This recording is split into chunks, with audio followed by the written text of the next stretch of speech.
परमपिता परमात्मा पूर्ण ब्रह्म सर्व ब्रह्मांडों के रचनहार कबीर साहब हैं, कबीर देव जी हैं। वो हम सभी आत्माओं के जनक हैं, वही हमारे पिता हैं। इसी परमेश्वर में वो सभी गुण हैं। त्वमेव माता च पिता त्वमेव, त्वमेव बंधु च सखा त्वमेव, त्वमेव विद्या च द्रविण त्वमेव, त्वमेव सर्व मम देव देव। ये सर्व देव देव यही परमात्मा है जो सभी भगवानों का भगवान है, सबका मालिक है। अब प्रथम बार कोई श्रद्धालु ये वचन सुनता है कि कबीर देव, कबीर साहब पूर्ण परमात्मा है, परम अक्षर ब्रह्म है, सभी ब्रह्मांडों के रचयिता हैं, तो ये बात, ये वचन कुनीन की तरह जीवा पर रखे नहीं जाते।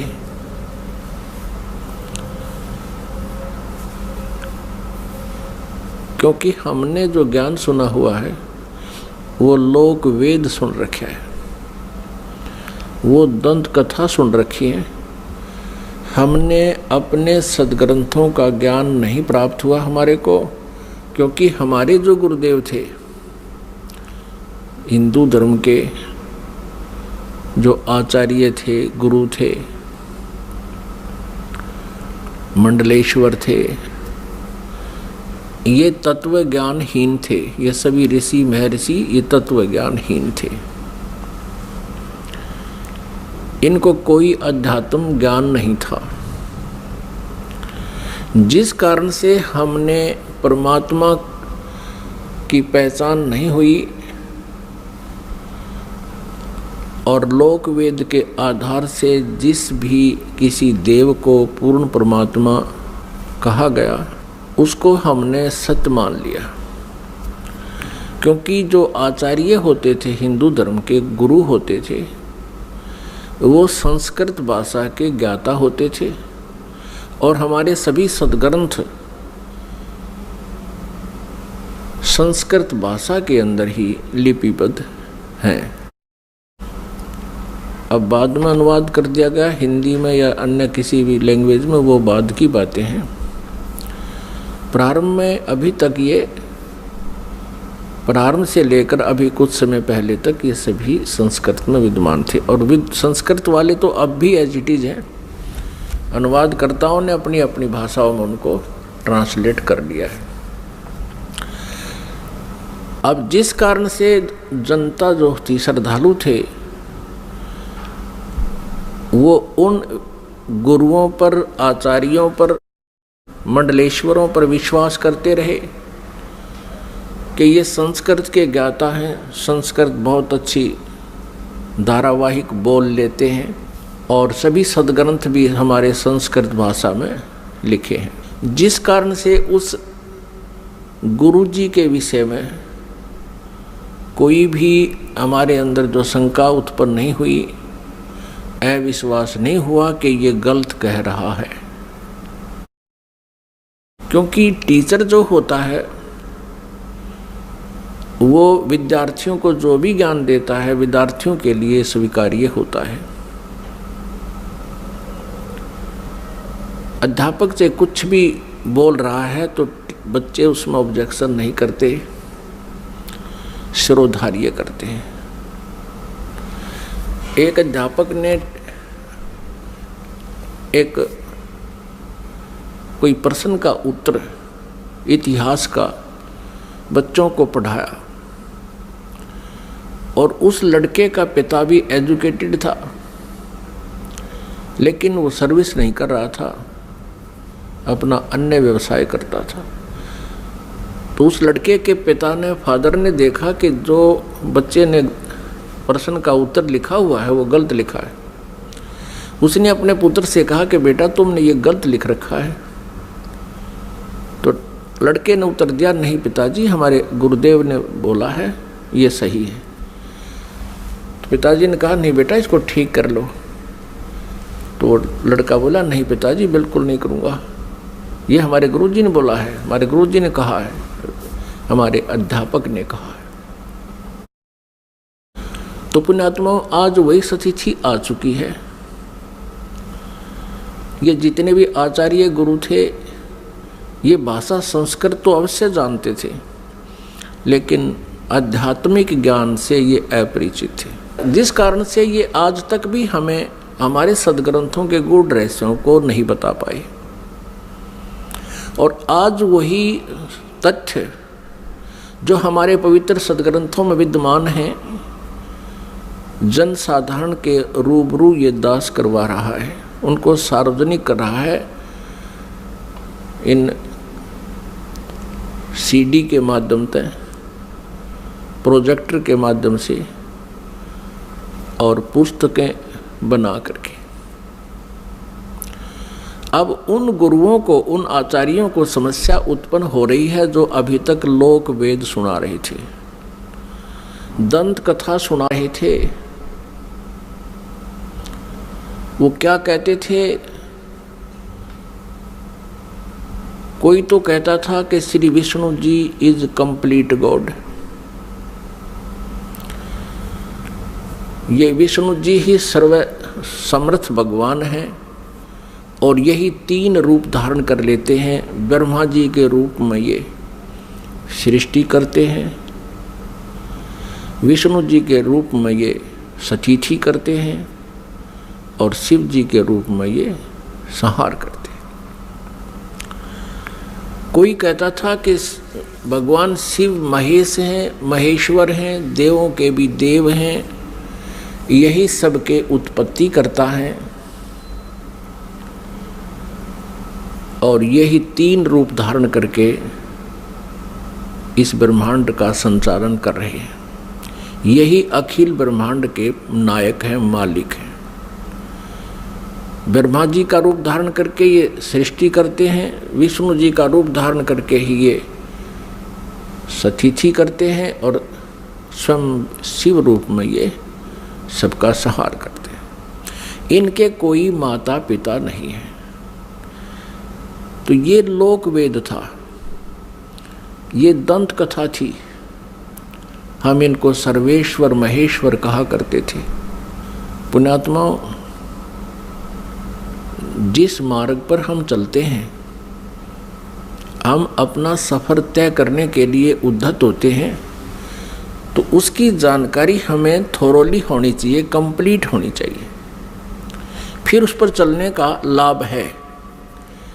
और यदि हम जाना चाहते हैं हिसार से दिल्ली और हम चल पड़े हिसार से सरसा की ओर, तो हमारा चलना व्यर्थ है। चाहे हम कितनी स्पीड से जा रहे हैं, कितनी गाड़ी को दौड़ा रहे हैं, वो व्यर्थ है। और किसी कारण से आप हिसार से और सिरसा जा रहे हो और रास्ते में कोई इत्तेफाक से कोई व्यक्ति मिल जाता है, पूछ लेता है कहाँ जा रहे हो जेंटलमैन, तो आप कहोगे कि हम दिल्ली जा रहे हैं। वो व्यक्ति आपसे ये कहे कि ये दिल्ली वाला वे नहीं है, ये दिल्ली मार्ग नहीं है, ये तो आप उल्टा जा रहे हो, सिरसा साइड में पंजाब की तरफ जा रहे हो। तो उस जेंटलमैन को विचार करना चाहिए कि ये व्यक्ति ऐसे क्यों बोल रहा है, क्योंकि वो तो अपने हिसाब से दिल्ली जा रहा है, लेकिन उसकी अपनी सोच है कि वो दिल्ली जा रहा है, लेकिन मार्ग गलत है, उसकी दिशा गलत है। तो उस जेंटलमैन को, उस भद्र पुरुष को चाहिए वेरीफाई करे।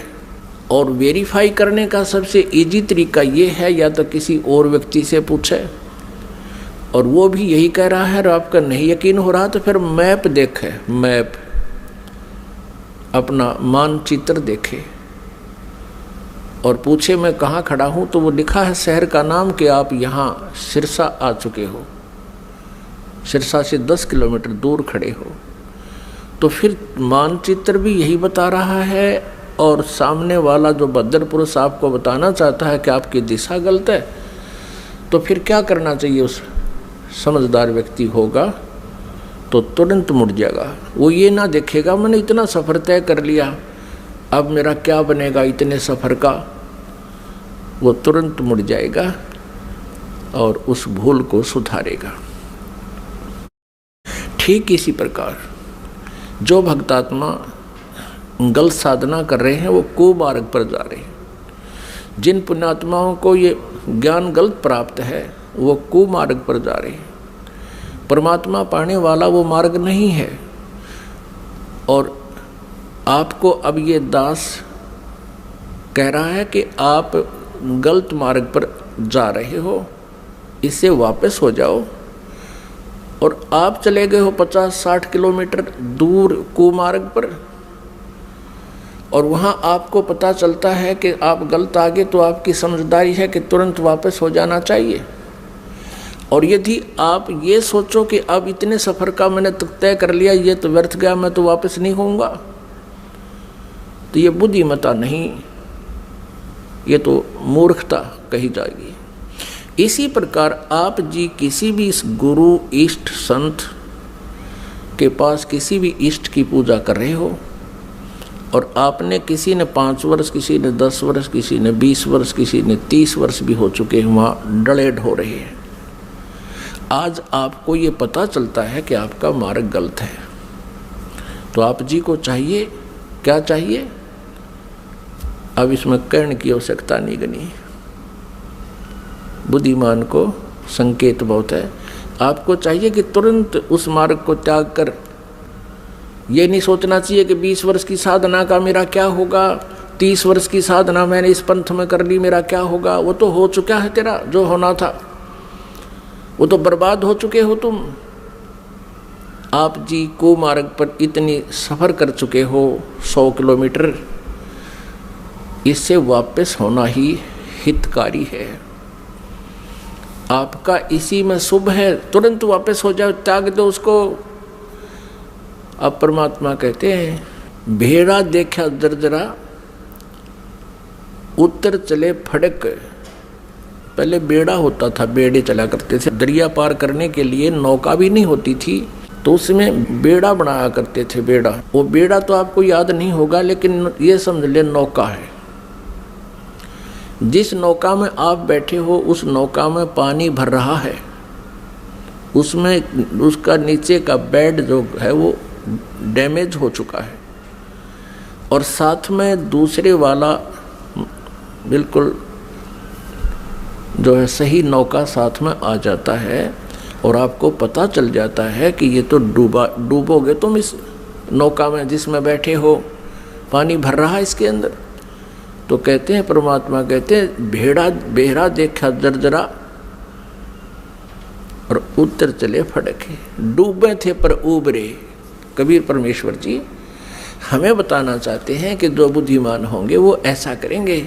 डूबे थे पर उबरे, गुरु के ज्ञान चमक, और भेड़ा देखा जर्जरा उत्तर चले फड़क। कहते हम तो डूबे थे, 84 लाख योनियों में चले जाते। गुरु जी के ज्ञान से फिर हम फड़क गए, एकदम फड़कना माने न जबरदस्त भयभीत हो जाना, और एकदम फड़क के यानी ऐसे चमक के कूद जाना, एकदम चमक जाना।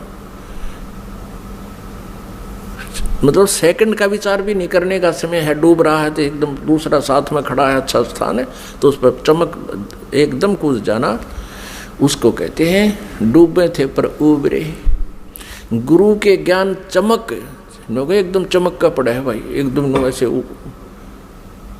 सतर्क हो जाना। और भेड़ा देखा दरदरा, दरदरा माने टूटन डूबन हो रहा है, तो उत्तर चले फड़क। तो उस पुण्यात्मा को अब विलंब नहीं करना चाहिए गुरु बदलन में। उस मार्ग में कितना ही चला गया उसको तुरंत त्याग देना चाहिए। वो तो बिल्कुल कुमार्ग पर आप तो 200 किलोमीटर 100 किलोमीटर दूर चले गए हो, वो आना वापस पड़ेगा, आना ही पड़ेगा। आगे जितने कदम रखोगे वो गलत ही है, दूर ही जाओगे। तो जैसे कोई तो श्री ब्रह्मा जी को रचयिता बताते हैं, कोई श्री विष्णु जी सतगुण जी को रचयिता बताते हैं, कोई तम गुण श्री शिव जी को रचयिता बताते हैं, कोई श्री ब्रह्मा जी रजोगुण को ब्रह्मांड का रचयिता बताते हैं, सभी ब्रह्मांडों का। पुण्यात्माओं, ये लोकवेद है। और कोई कोई कहता है कि दुर्गा ही सबकी सृष्टि सर्जनहार है, जो दुर्गा जी के उपासक हैं। जो श्री देवी जी के उपासक हैं वो देवी जी को ही सब कुछ मानते हैं। और जो ब्रह्म के उपासक हैं, ब्रह्म, वो ब्रह्म को ही सर्वेश्वर मानते हैं। तो पुण्यात्माओं, हमने सबसे पहले ये मैप देखना होगा। अपने सदग्रंथों रूपी मैप को हम पुनः देखेंगे कि इनमें हमें क्या मार्गदर्शन हुआ है, तो तब हम संतुष्ट होंगे। अभी तक तो हम किसी से कुछ सुन रहे हैं भगवान के विषय में, किसी महापुरुष ने कुछ ज्ञान दिया है, किसी ने कुछ दिया है, और हम विद्यार्थी हैं, श्रद्धालु हैं। जो भी संत गुरु जी हमें जैसा भी भगवान के विषय में ज्ञान देता है, हम बिना किसी शंका के, बगैर किसी ऑब्जेक्शन के हम स्वीकार कर लेते हैं। तो पुण्यात्माओं, आप इसके विषय में कि भगवान कौन है, सृष्टि रचना कैसे हुई, ये जानकारी हमें सर्वप्रथम होनी चाहिए, और तभी हम परमात्मा के मार्ग पर सफल हो सकेंगे। फिर हमें कोई भ्रमित नहीं कर सकेगा। श्रीमद् भगवत गीता अध्याय नंबर 16 के श्लोक नंबर 23 में कहा है कि शास्त्र विधि को त्याग कर जो मनमाना आचरण करते हैं, यानी मनमानी पूजाएं करते हैं, मनमाने साधनाएं करते हैं जो शास्त्रों में विद्यमान नहीं है, जो ज्ञान और उसका समाधान,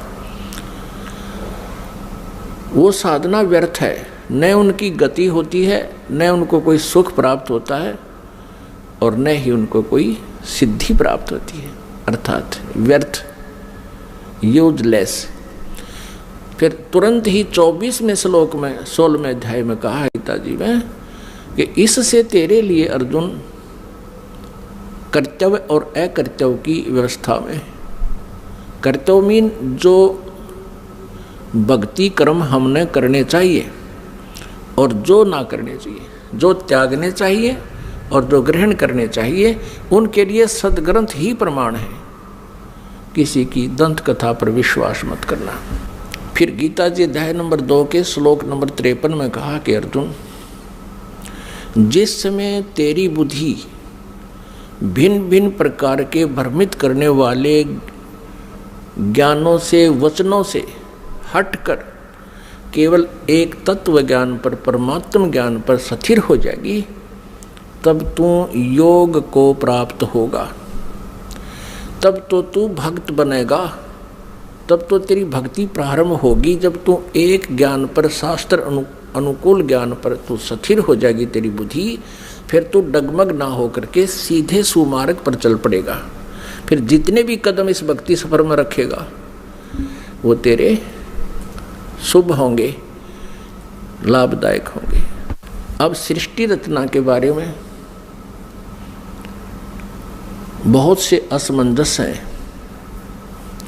जैसे जैन धर्म के व्यक्ति, श्रद्धालु, आचार्य, मुनि, वो कहते हैं कि इस सृष्टि का कोई रचयिता नहीं, कोई इसका संहार करता नहीं, अनादि है, अपने आप बनती है, अपने आप ये चलती है। ऐसा ही नहीं, और भी बहुत से श्रद्धालु हैं। कोई कहते हैं विष्णु जी ने इसकी रचना की है, जैसे अब पीछे हम बता चुके हैं। इसके विषय में आप जी को विशेष डिटेल से बताएंगे। परमेश्वर कबीर देव जी का जो प्रसंग चला था कि ये पूर्ण परमात्मा है, पूर्ण ब्रह्म है, कंप्लीट गॉड है, ये विश्वास आप जी को नहीं हो सकता जब तक हम इनके गुणों से परिचित नहीं होंगे। और गुण कहाँ होते हैं? उनके जीवनी में, उनके इतिहास में लिखे होते हैं। जैसे विष्णु जी, श्री शिव जी, श्री विष्णु जी, श्री ब्रह्मा जी, इनकी जानकारी भी इनकी जीवनी में, इनके इतिहास में लिखी है, पुराणों में। और परमेश्वर कबीर जी की महिमा सूक्ष्म वेद में लिखी है, सूक्ष्म वेद में। आदि शंकराचार्य जी के इतिहास में दास ने पढ़ा, उन्होंने भी सूक्ष्म वेद का समर्थन किया है। आदि शंकराचार्य ने कहा है कि 4 वेद, ऋग्वेद, यजुर्वेद, सामवेद और अथर्ववेद, ये तो अवेलेबल हैं, लेकिन सूक्ष्म वेद वो 5वां है। उसके विषय में उन्होंने कहा कि वो कैलाश पर्वत पे है। अब कारण क्या है कि 5वें वेद को इस काल ने, ब्रह्म ने नष्ट कर दिया, सूक्ष्म वेद को। उस सूक्ष्म वेद को देने के लिए परमेश्वर स्वयं यहाँ आते हैं, अपने सतलोक से चलकर, मुक्ति धाम से, सनातन परम धाम से गति करके यहाँ आते। उस छुपे हुए ज्ञान को जो काल भगवान ने, ब्रह्म भगवान ने नष्ट कर दिया, यानी छुपा रखा है, वो किसी तक नहीं आने देता। तो उस 5वें वेद को परमात्मा बताने के लिए आते हैं। उस 5वें वेद में लिखा है, और उस वेद को, उस ज्ञान को परमात्मा ने 600 वर्ष पहले अपने मुखारविंद से, अपने मुख कमल से बोला था। इसलिए गीता जी अध्याय नंबर 4 के श्लोक नंबर 32 में कहा है कि अर्जुन, गीता जी अध्याय नंबर 4 के श्लोक नंबर 25 से लेकर 31 तक बताया गया है, कोई देवताओं की पूजा करता है, कोई स्वाध्याय ही करता है, कोई तीक्ष्ण अहिंसावादी व्रतों पर ही आधारित है, कोई प्राणायाम आदि करके ही अपनी साधना को सफल मानता है। ये इस आध्यात्मिक ज्ञान का, धार्मिक यज्ञों का, यज्ञ माने अनुष्ठानों का विस्तार से विवरण 4थे अध्याय के 32वें श्लोक में कहा है कि वो सच्चिदानंद घन ब्रह्म की वाणी में विस्तार से कहा गया है। यहाँ अनुवादकर्ताओं ने श्रीमद् भगवत गीता अध्याय 4 श्लोक 32 में अनुवादकर्ताओं ने ज्ञान न होने से अनर्थ कर दिया। उसमें लिखा ब्रह्मण मुखे, मूल पाठ में ब्रह्मण मुखे लिखा है, अनुवादकर्ताओं ने लिख दिया ब्रह्मण मुखे का अर्थ लिख दिया वेद की वाणी में।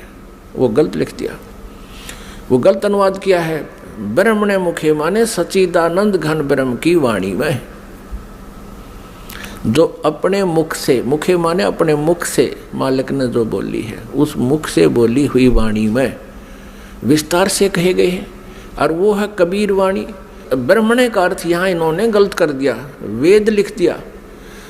और गीता जी अध्याय नंबर 17 के श्लोक नंबर 23 में ओम तत्सत इति निर्देश है ब्रह्मण त्रिविद समर्थ है, वहाँ ब्रह्मण का अर्थ इन्होंने ठीक किया है, क्योंकि वहाँ विचलित नहीं हुए। ये सच्चिदानंद घन ब्रह्म लिखा है ब्रह्मण का अर्थ, तो यहाँ 4थे अध्याय के 32वें श्लोक में भी ब्रह्मण का अर्थ लिखना पड़ेगा, सच्चिदानंद घन ब्रह्म की वाणी में विस्तार से कही गई। फिर 4थे अध्याय के 34वें श्लोक में कहा कि वो तत्व ज्ञान है जो 5वें वेद में लिखा है, सूक्ष्म वेद में लिखा है। उस तत्व ज्ञान को तू तत्वदर्शी संतों के पास जाकर समझ। उनको दंडवत प्रणाम करने से, कपट छोड़ गए विनम्र भाव से प्रसन्न करने से वो तत्वदर्शी संत तुझे उस परमात्म तत्व का ज्ञान कराएंगे। इससे ये भी सिद्ध हो गया कि गीता ज्ञानदाता उस 5वें वेद से परिचित नहीं है, इसलिए उसने ऑप्शन छोड़ दिया कि आप उस ज्ञान को तो तत्वदर्शी संतों से समझो। तो परमेश्वर कबीर देव जी स्वयं आते हैं वो पूर्ण ब्रह्म तत्वदर्शी संत की भूमिका करने के लिए। उन्होंने 600 वर्ष पहले, क्योंकि परमेश्वर कबीर जी सन 1398 में, यानी संवत 1455, विक्रमी संवत 1455 जून यानी ज्येष्ठ की पूर्णमासी को एक शिशु रूप धारण करके कमल के फूल पर विराजमान हुए थे काशी शहर में लहरतारा तालाब में। फिर लीला करते हुए बड़े हुए, उनको एक नीरुनिमा नाम के जुलाहा उठा ले गए थे। उसी व्यवसाय में मालिक रहने के कारण वो परमेश्वर जुलाहा धारणक कहाए। उन्होंने 600 वर्ष पहले अपने उस सूक्ष्म वेद में लिखा है, बताया है। उसको ये दास अब अपने शब्दों में परमात्मा के ज्ञान को आप तक पहुंचाना चाहेगा। परमेश्वर ने बताया है कि सबसे पहले केवल अकेले पूर्ण परमात्मा थे, कबीर देव थे। वो अनामय लोक में रहते थे, अनामय, और परमात्मा अकेले थे। उसके बाद परमेश्वर ने अन्य 3 लोकों की और रचना की। अकय लोक से नीचे वाला अनामय लोक कहो चाहे अनामी लोक कहो, अकय लोक कहो। अकय लोक से नीचे अगम लोक है, उससे नेक्स्ट अलख लोक है, और फिर उससे जो तीसरा स्थान नीचे सत्यलोक है, जिसको सनातन परमधाम कहते हैं। और सत्यलोक में परमात्मा सत्य पुरुष नाम से विद्यमान है। एक ही परमेश्वर ने अपने अन्य 3 रूप और बनाए। तो इस प्रकार प्रत्येक लोक में परमात्मा अलग अलग नामों से, अलग अलग स्थिति से स्वयं ही विराजमान हुए। अब सतलोक के अंदर सृष्टि रचना प्रारंभ की। पुण्यात्माओं, जैसे केवल पृथ्वी लोक पर ही, इस पृथ्वी ग्रह पर ही सृष्टि जो है विद्यमान है, और अन्य ये जितने ग्रह हैं, मंगल ग्रह, बुध ग्रह, ये शनि ग्रह, ये सब खाली पड़े हैं। इसी प्रकार सतलोक के अंदर परमात्मा सत्य पुरुष कबीर देव जी, जिसको परम अक्षर ब्रह्म भी कहते हैं, उन्होंने वहाँ सतलोक में रचना शुरू की। एक वचन से 16 द्वीप बना दिए, 16 द्वीप, और फिर एक एक वचन से एक एक पुत्र की उत्पत्ति कर दी। उन 16 पुत्रों को प्रत्येक द्वीप में रहने का आदेश दे दिया, और अपने उन 16 पुत्रों में से एक पुत्र का नाम अचिंत है। अचिंत से कहा कुछ समय के उपरांत आगे सृष्टि रचना करो। परमात्मा ये दिखाना चाहते थे उन पुत्रों को कि समर्थ के बिना कोई भी प्रयत्न करता है वो सफल नहीं होता। कहते हैं ना, जिसका काम उसी को साजे और करे तो मूर्ख बाजे। अचिंत ने अपने वचन से एक व्यक्ति उत्पन्न किया, उसका नाम रखा अक्षर पुरुष। अब उस अचिंत ने अपने द्वारा उत्पन्न पुत्र को वचन से जो उत्पन्न किया था उसको ही अविनाशी पुरुष मान लिया, उसको अक्षर पुरुष नाम से संबोधित किया, और उसे कहा कि तू मेरा सहयोग करना सृष्टि रचने में। वहाँ परमात्मा ने प्रत्येक द्वीप में जब द्वीप रचना की, प्रत्येक द्वीप में मानसरोवर की भी रचना की। एक अलग से मानसरोवर भी, कॉमन मानसरोवर भी रचना की। तो वो अक्षर पुरुष मानसरोवर में जाके नहाने लगा, नहाते नहाते गहरा चला गया, और वहाँ वो पानी में ही सो गया, निंद्रा आ गई। अपनात्मा सतलोक के अंदर श्वासों से शरीर नहीं है। बहुत समय तक वो बाहर नहीं आया। तब परमेश्वर कबीर देव जी ने उसी जल से जल लिया हाथ में, अपनी वचन शक्ति से उसको जादूगर की तरह एक अंडा बना दिया। उस अंडे में एक जीवात्मा प्रवेश करती, उस अंडे को छोड़ दिया उस मानसरोवर में। वो गड़गड़ गड़गड़ करता हुआ नीचे पहुंचा, तो वो अक्षर पुरुष की जो अधूरी निंद्रा भंग होगी, जिस कारण से वो कुछ कोपित हो गया, उस कोपित दृष्टि से उसने अंडे की तरफ देखा कि किसने मुझे डिस्टर्ब किया है। उस कोप से वो अंडा फट गया, अंडा 2 भाग हो गया, उसमें से ये ब्रह्म निकला। अब आगे चल के इसी इतिहास में, इसी लीला कहानी में, अमर कथा में, या सत्यनारायण कथा जो दास आपको सुना रहा है, अभी तक जो विष्णु जी को सत्यनारायण मानकर सत्यनारायण कथा कहा करते थे, वो सत्यनारायण कथा नहीं थी। अब ये है सत्यनारायण कथा। सत्यनारायण माने अविनाशी भगवान की कथा। तो उसमें से ये ब्रह्म निकला। आगे चल के आप 3 प्रभुओं से परिचित होंगे जो ब्रह्मा विष्णु महेश जी से भिन्न है। एक सर्वब्रह्म, इसको सर्वब्रह्म भी कहते हैं, सर्वब्रह्म। और दूसरा ये अक्षर पुरुष यानी अक्षर ब्रह्म। ये अक्षर पुरुष कहो तो अक्षर ब्रह्म कहो। और अंडे से निकला ये सर्वब्रह्म, सर्वब्रह्मन नाशवान, क्योंकि अक्षर पुरुष को तो अचिंत ने नाम दे दिया कि तो अविनाशी व्यक्ति उत्पन्न कर दिया मैंने, अक्षर पुरुष। अब वो स्वामी जितना हो जाता है फिर वही पुरुष प्रभु, पुरुष माने प्रभु भी कहते हैं। तो अक्षर पुरुष कहो या अक्षर ब्रह्म कहो, एक ही के 2 पर्यायवाची नाम है। इसी प्रकार सर पुरुष कहो, ये ब्रह्म जो अंडे से निकला ये सर पुरुष है, इसको सर ब्रह्म कहो, इसके पर्यायवाची नाम है। इसको ज्योति स्वरूपी निरंजन भी, काल भी, ये ब्रह्म ही आगे चल के काल भी कहा जाएगा। अब याद रखना, क्योंकि पुण्यात्मा, जब तक आप इस इतिहास से परिचित नहीं होगे, सृष्टि रचना से, आप किसी भी सदग्रंथ को नहीं समझ सकते। तब परमेश्वर ने आदेश दिया उन दोनों को कि तुम बाहर आओ। अचिंत पुरुष तुम निंद्रा में थे, न वो अक्षर पुरुष तुम निंद्रा में थे, तुम्हें जगाने के लिए ये सब प्रोसेस अपनाया है, तुम बाहर आ जाओ। दोनों बाहर आ गए। अब परमात्मा ने अचिंत से कहा कि अचिंत, अब देख लिया तूने, समर्थ के बिना कोई कार्य सफल नहीं होता।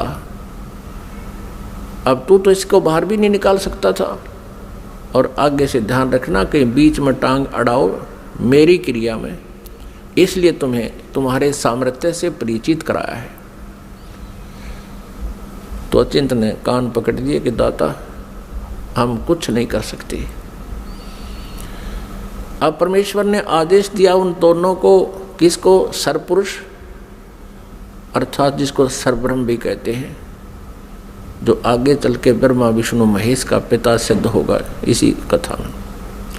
सरपुरुष और अक्षर पुरुष को दोनों से कहा कि तुम उस अचिंत के द्वीप में रहो।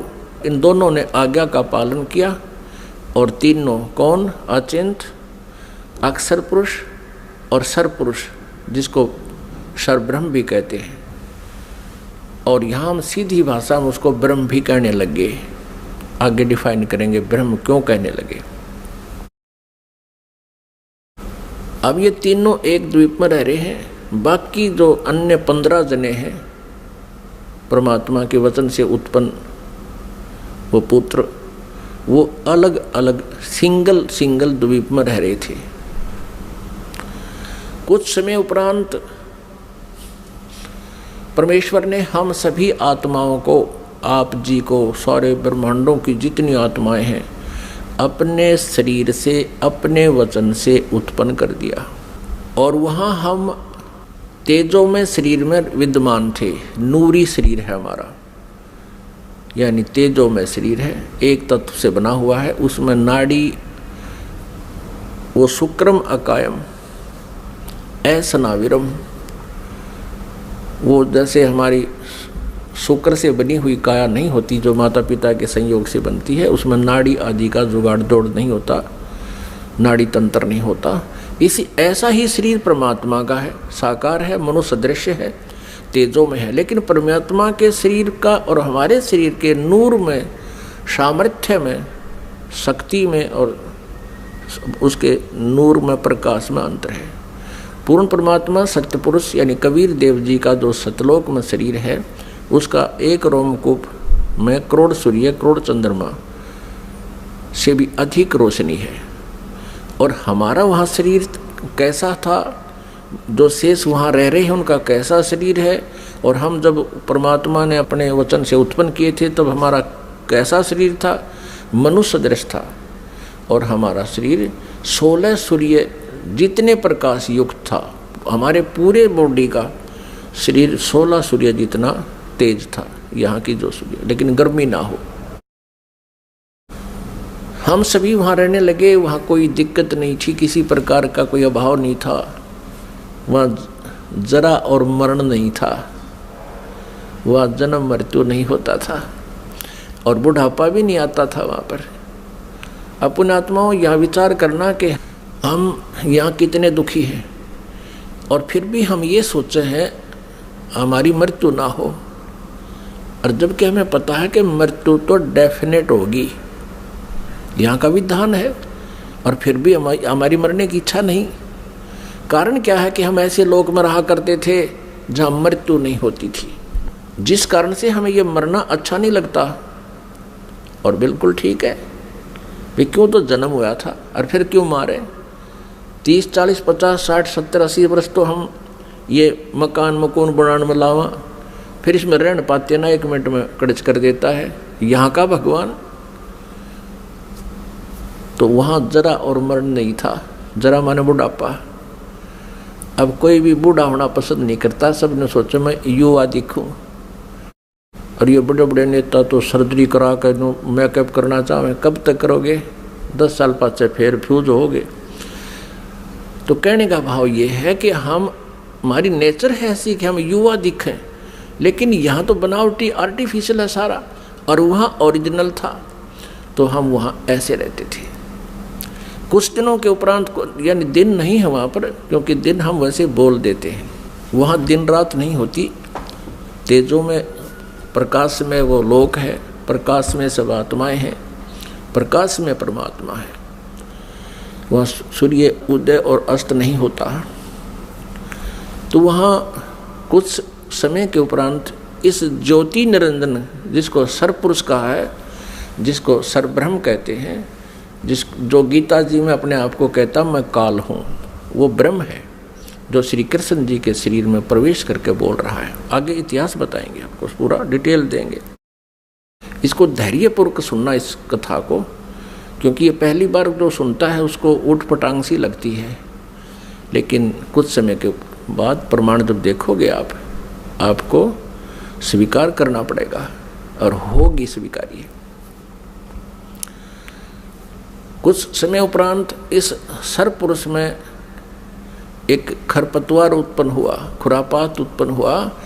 इसने सोचा कि हम 3 जने तो एक द्वीप में, और हमारे अन्य भाई एक एक द्वीप में रह रहे हैं, तो वहाँ ये विधान का पता चला कि तब से राज्य प्राप्त होता है।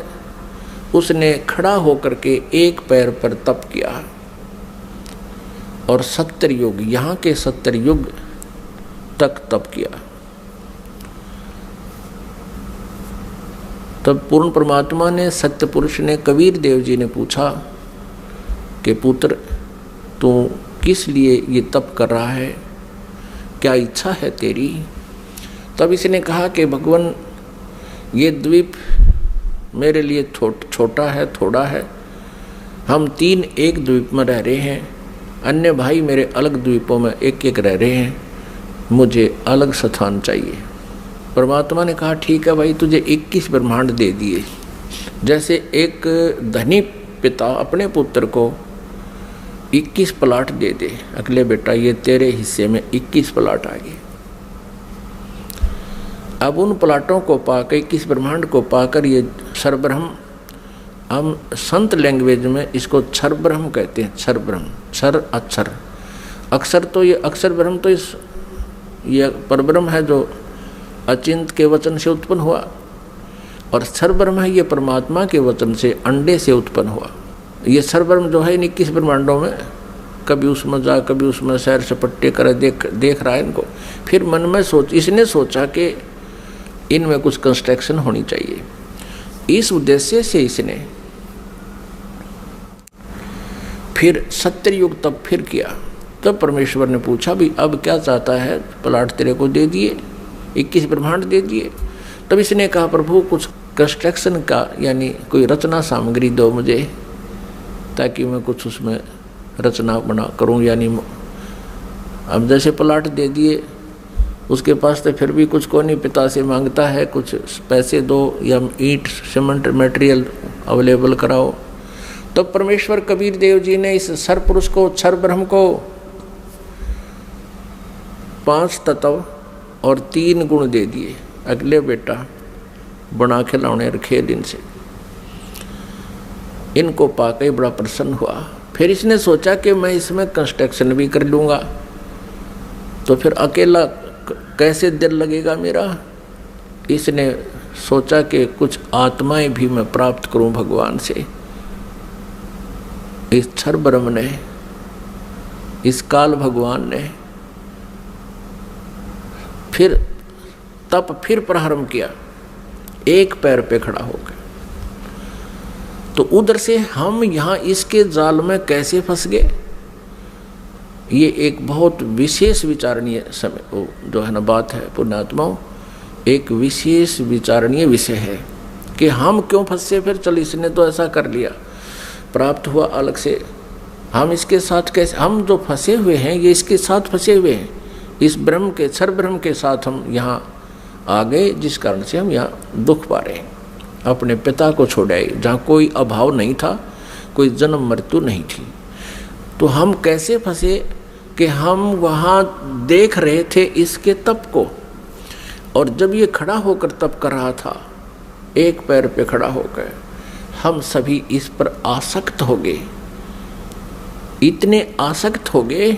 ओहो हो, देख कितने दिन से एक पैर पे खड़ा है, कभी इस पैर को कर लेता है, कभी उस पैर पे खड़ा हो जाता है, और ऐसे करके खड़ा है कभी।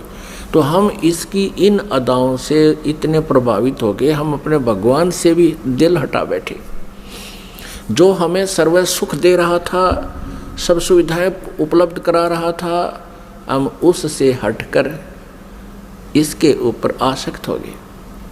तो पुण्यात्माओं, यही बीमारी, यही स्वभाव आप और हम सभी को वहाँ से लगी थी। जैसे यहाँ के हीरो और हीरोइन, अभिनेता अभिनेत्री अपने पेट के लिए, रोजी रोटी के लिए एक्टिंग करते हैं, अदाएं करते हैं, उछल कूद करते हैं, और ये युवा वर्ग बच्चे उनको देखकर इतने आसक्त हो जाते हैं, पूछो मत।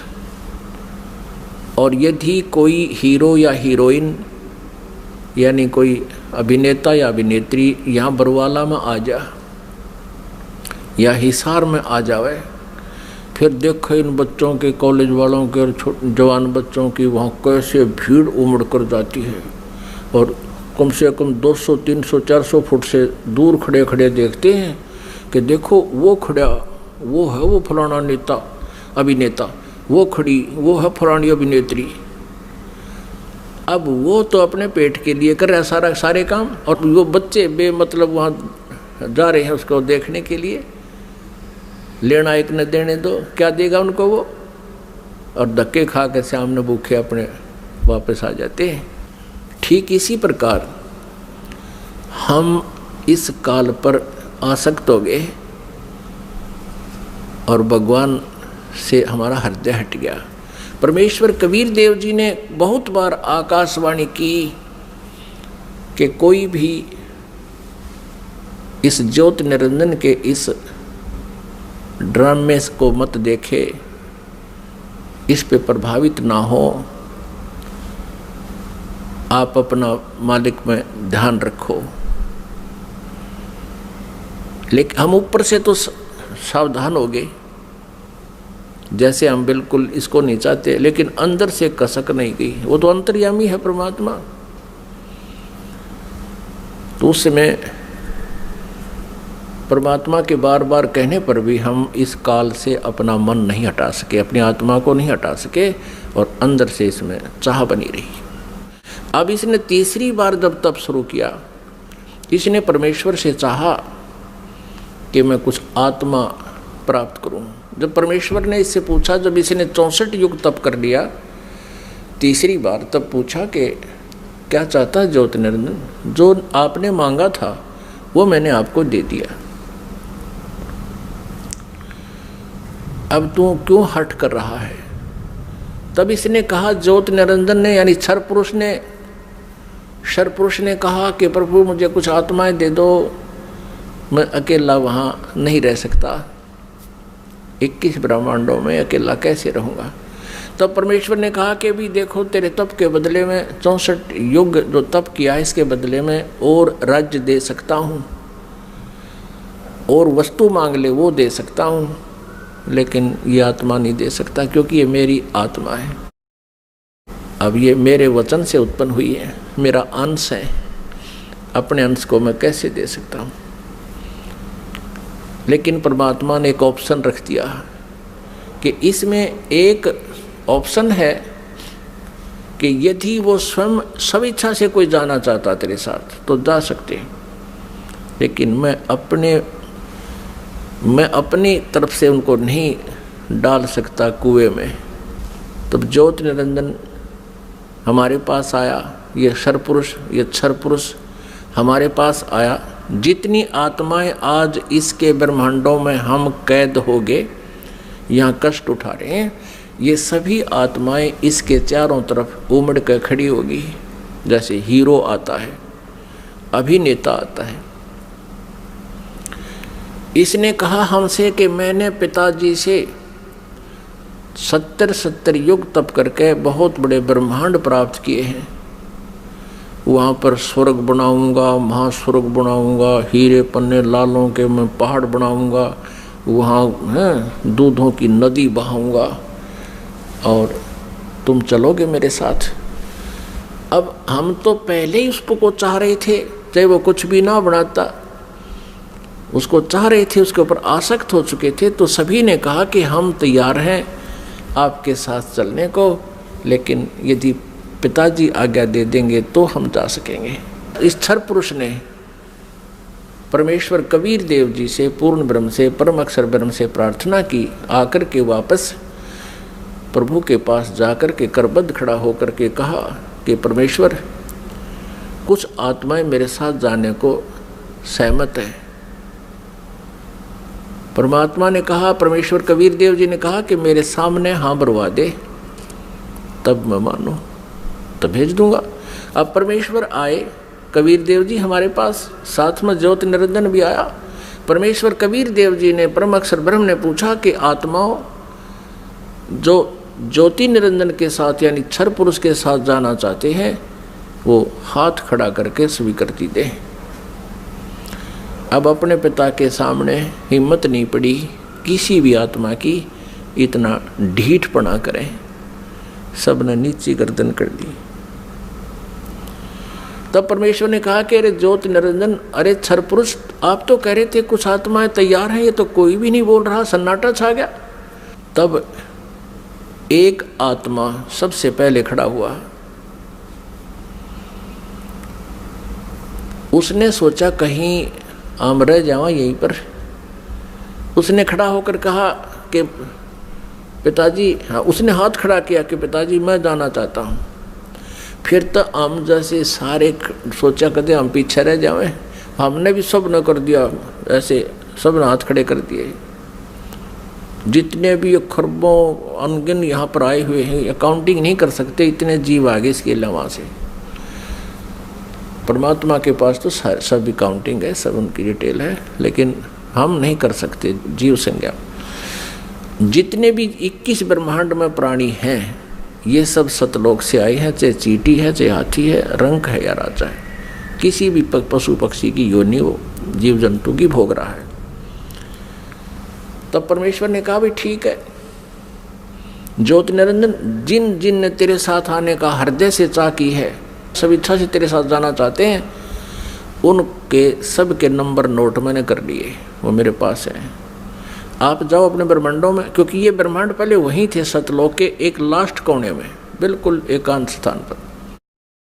सतलोक में, और हम रह रहे थे उस मेन सतलोक में। जैसे एक तो बाहरी विलेज हो दिल्ली क्षेत्र के, दिल्ली राज्य के, एक शहरों का स्थान, बीच में मध्य स्थान हो, हम वहाँ रह रहे थे। और इस काल के थे बाहरी दिल्ली, समझ लो वहाँ 21 ब्रह्मांड थे। ये निरंजन चला गया वहाँ पर अपने ब्रह्मांडों में, ये क्षर पुरुष, इसको ज्योत निरंजन भी कहते हैं, इस काल, इसको काल भी कहते हैं। आगे चल के ये इसकी कई नाम रखे जाएंगे इसी कहानी में।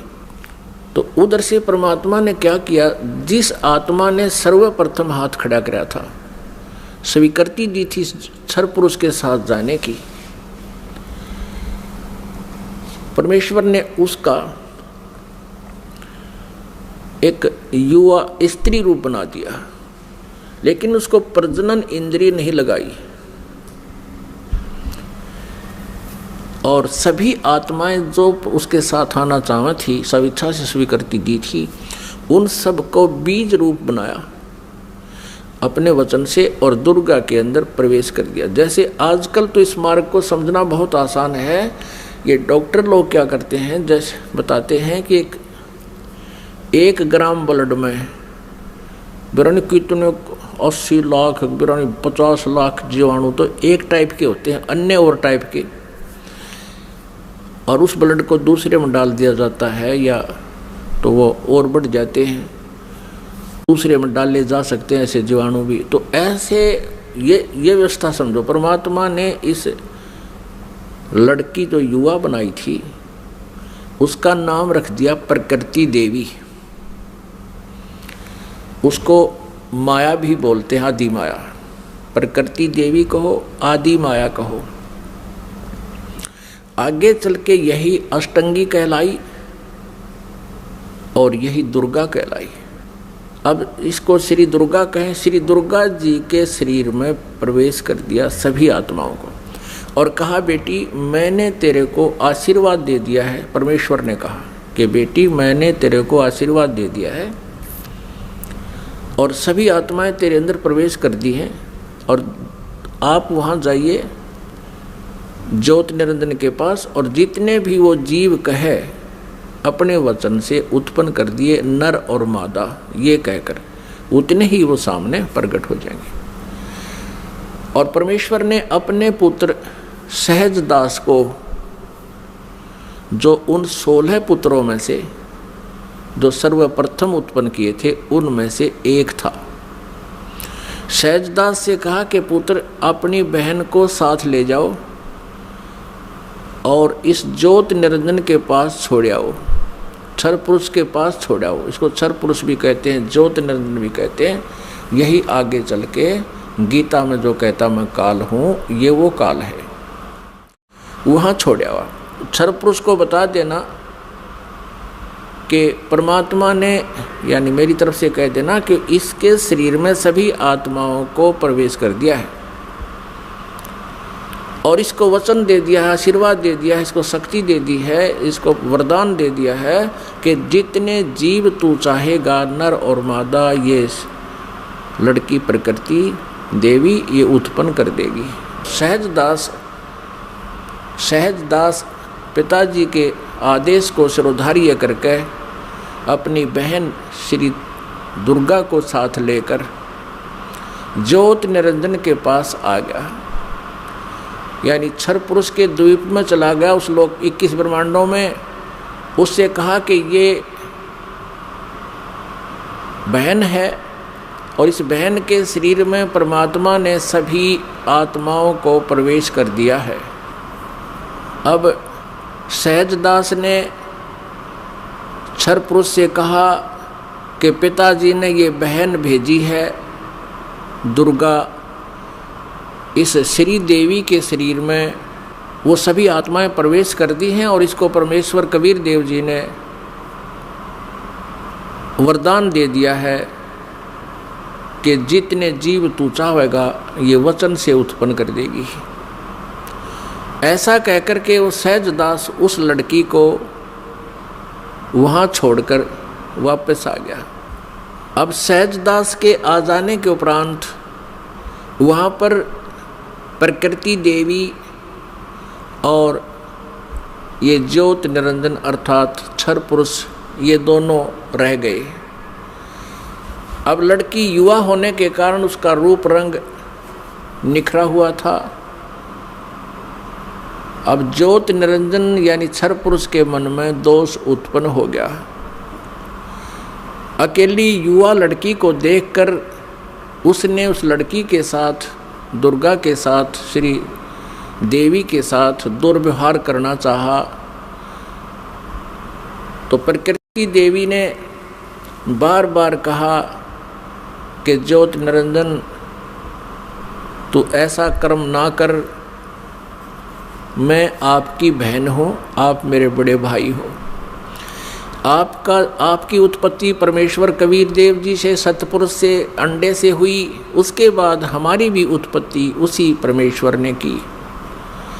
आप मेरे बड़े भाई हो, मैं आपकी छोटी बहन हूँ, आप मेरे साथ ये जुल्म ना करो।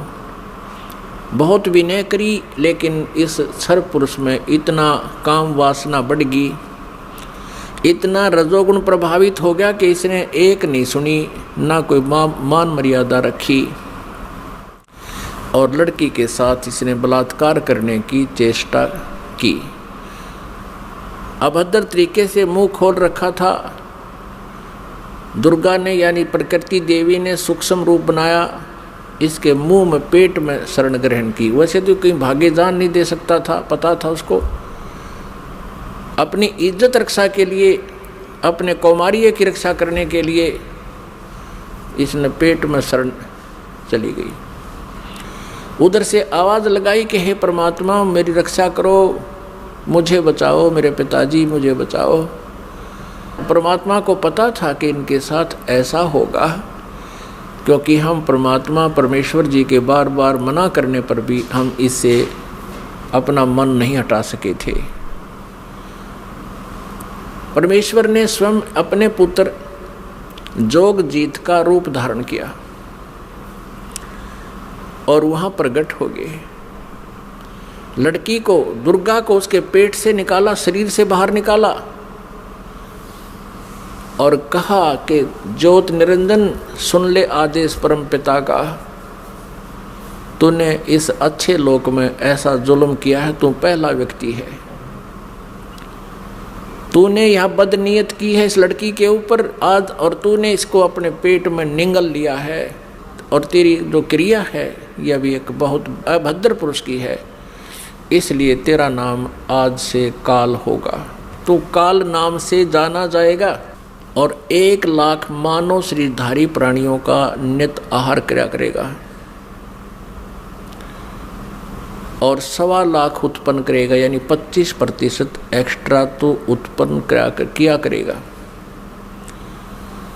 और आज से तुझे यहाँ से देश निकाला दे दिया है परमपिता परमेश्वर ने, सतलोक से निकाल दिया तुम्हारे को 21 ब्रह्मांड समेत दोनों भाग, यहाँ से निकल जाओ तुम। इतना ही कहा था, उसी समय ये 21 ब्रह्मांड वहाँ से ऐसे चल पड़े जैसे विमान स्पीड पकड़ लेता है।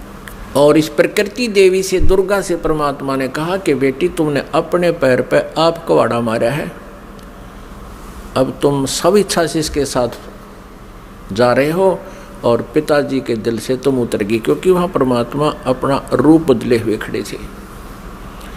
अब तुम यहाँ नहीं रह सकते।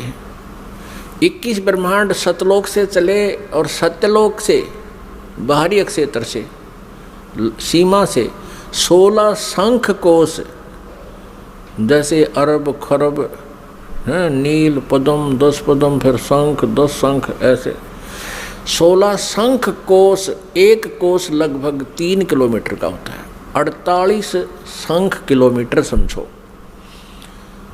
ये 21 ब्रह्मांड आगे। अब ज्योत निरंजन ने सोचा कि जो मेरे साथ होना था वो तो हो चुका है और मैं यहाँ का फुल फ्लैज हो गया, इंडिपेंडेंट हूँ, अब अपनी मर्जी चलाऊंगा। इसने फिर से उस दुर्गा के साथ दुर्व्यवहार शुरू किया, श्री देवी के साथ। श्री देवी ने, दुर्गा ने फिर कहा कि ज्योत निरंजन यानी क्षर पुरुष, तू आँख खोल ले, देखो परमात्मा ने मुझे शक्ति दी है, वर्ड पावर दी है, शब्द शक्ति दी है। मैं वचन से जितने जीव तू कहेगा मैं उत्पन्न कर दूंगी तेरे यहाँ संसार के लिए। तू ये मैथुन सृष्टि प्रारंभ मत कर। लेकिन ये नहीं माना। दुर्गा ने फिर यातना की कि देख, पहले तो तू मेरा बड़ा भाई, मैं तेरी छोटी बहन, और दूसरे मैं तेरे पेट से निकलकर तेरे शरीर से बाहर आई हूं, मैं तेरी पुत्री होगी। तू किसी नाते की तो लाज रख ले। लेकिन इस ज्योत निरंजन क्षर पुरुष ने उसकी एक नहीं सुनी। तो उसमें परमात्मा ने इस लड़की को प्रजनन इंद्रिय नहीं लगाई थी। फिर इस काल ने, ज्योत निरंजन ने, ये तब से सिद्धियां भी आ जाती हैं। अपनी सिद्धि शक्ति से प्रजनन इंद्रिय बनाई, दुर्गा से बाई फोर्स विवाह किया और फिर इन 3 पुत्रों की उत्पत्ति हुई। रजगुण युक्त ब्रह्मा जी, सतगुण युक्त विष्णु जी, तमगुण युक्त शिव जी। इन तीनों को एक एक गुण युक्त कर दिया। एक एक गुण युक्त कैसे किया? इस काल ने एक ब्रह्मांड के ऊपर टॉप मोस्ट प्लेस पर, शिखर में एक गुप्त स्थान बना रखा है। उस गुप्त स्थान में दुर्गा और इस काल के अतिरिक्त कोई नहीं जा सकता। तो वहां इसने 3 स्थान बना रखे हैं। उस गुप्त स्थान पर, गुप्त क्षेत्र में 3 स्थान बना रखे हैं। एक रजोगुण प्रधान क्षेत्र, एक सतोगुण प्रधान क्षेत्र, एक तमोगुण प्रधान क्षेत्र।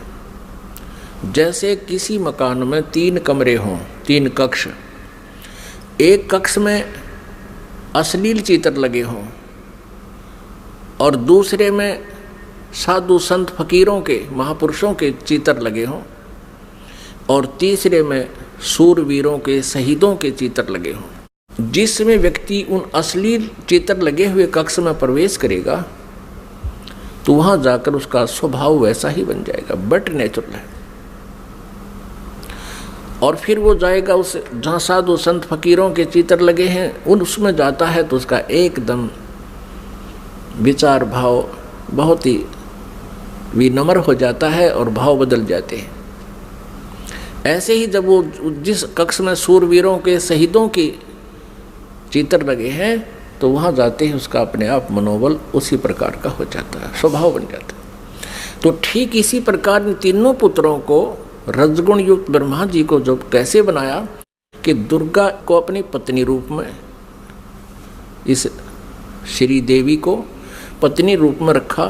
जब ये रजोगुण प्रधान क्षेत्र में निवास करने लगे तो उस समय इस क्षर पुरुष ने, ज्योति निरंजन ने अपने 5 मुख बना लिए और वहां रहने लगे। इन दोनों के संयोग से जो पुत्र उत्पन्न हुआ वो पंचमुखी हो गया।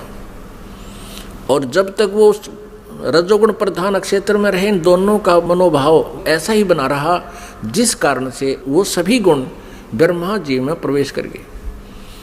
और फिर बचपन से ही ब्रह्मा जी को इन्होंने कोमा में कर दिया, परवरिश जारी रखी। जैसे देखा है, एक बता रहा था जी 10 वर्ष से एक लड़का कोमा में है, एक व्यक्ति का कोमा में, एक पाइप के द्वारा उसमें आहार पेट में भेज देते हैं। तो ऐसे रखते हैं, ये कोमा में रखते हैं, युवा होने पर इनको सचेत कर देते हैं। अब दूसरे क्षेत्र जो सतोगुण प्रधान क्षेत्र है उसमें ये काल विष्णु रूप बना लेता है, ये क्षर पुरुष, और अपनी पत्नी दुर्गा को वहाँ रखता है महालक्ष्मी रूप बना के। इन दोनों के संयोग से सतोगुण प्रधान क्षेत्र में जो पुत्र उत्पन्न होता है वो वैसा ही सतोगुण युक्त हो जाता है। और फिर विष्णु जी को भी ऐसे ही ये कोमा में रखते हैं, युवा होने पर इसको भी सचेत कर देते हैं। फिर ये तीसरे तमोगुण प्रधान क्षेत्र में चले जाते हैं। कौन? ये क्षर पुरुष और दुर्गा।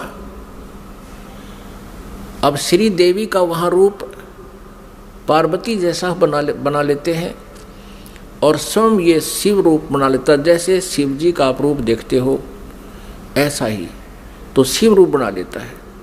और उस तमोगुण प्रधान क्षेत्र में रहते हैं वहाँ इनके संयोग से जो पुत्र उत्पन्न होता है वो ऑटोमेटिकली तमगुण युक्त हो जाता है। और जब वो पुत्र बड़ा होता है उससे पहले उसको कोमा में रखते हैं, उसी तरह युवा होने पर उनको सचेत कर देते हैं। जब ये युवा हो जाते हैं तीनों को इकट्ठा कर देते हैं। इकट्ठा करके फिर ये काल क्या कहता है, जब ये तीनों पुत्र युवा हो गए और कार्य करने योग्य हो गए, सृष्टि की स्थिति ये संभालने योग्य हो गए, तब इस काल ने क्षर ब्रह्म ने क्षर पुरुष ने कहा अपनी पत्नी दुर्गा से कि आज के बाद मैं किसी के समक्ष अपने ओरिजिनल वास्तविक रूप में नहीं आऊँगा, ये मेरी प्रतिज्ञा है। और आप जाओ नीचे इन लोकों में 21 ब्रह्मांडों में और संभालो सारी सृष्टि को। अब दुर्गा ने कहा कि ज्योति निरंजन मैं तेरे बस पड़ गई हूँ, अपने पैर पे मैंने आपको कुल्हाड़ा मार रखा है, कुल्हाड़ी मार ली, अब तू जैसे नाच नचाएगा मुझे नाचना पड़ेगा। एक बात बता, मैं स्त्री अकेली कैसे इतने लंबे चौड़े ब्रह्मांड को चलाऊंगी, आप मेरे साथ रहोगे तो मुझे सहयोग मिलेगा। तब उसने कहा कि मैं गुप्त रहूँगा, कभी किसी के समक्ष नहीं आऊँगा, अपनी योग माया से छुपा रहूँगा, लेकिन मैं तेरा सहयोग पल पल पर देता रहूँगा। तू तो केवल निमित्त मात्र होगी, जो भी कुछ करूँगा मैं अपना आप करूँगा, मेरे कर्म अलौकिक होंगे। इतना कहकर दुर्गा को इन तीनों पुत्रों के पास भेज दिया। दुर्गा ने इन तीनों को सचेत किया, एक स्थान पर इकट्ठा कर दिया प्रेरणा कर करके। तब इनसे कहा कि तुम तीनों कार्य करो अपना अपना, ब्रह्मा सृष्टि उत्पत्ति और विष्णु सतिथि और शिव संहार करो। तब इन्होंने कहा कि माता कहीं स्थान तो है ही नहीं, सब जल ही जल है, हम कहाँ रहेंगे। इनको वहाँ समुद्र के अंदर अक्षीर समुद्र में रखा हुआ था। तब दुर्गा ने कहा कि तुम चलो तीनों विमान में बैठो। इनको बहुत कुछ दिखाया, ऊपर के लोक लाख दिखाए सारे। फिर इन तीनों को की 3 राजधानियां बना रखी हैं, एक शिवपुरी, एक विष्णुपुरी और एक ब्रह्मापुरी। शिवलोक कहो से शिवपुरी कहो, ब्रह्मापुरी को से ब्रह्मालोक कहो, और विष्णुपुरी को से विष्णुलोक कहो। इनको तीनों को एक एक लोक में भेज दिया, अपनी न्यारी स्थान दे दिए। फिर इनसे कहा कि तीनों से कहा कि जाओ तुम सागर मंथन करो।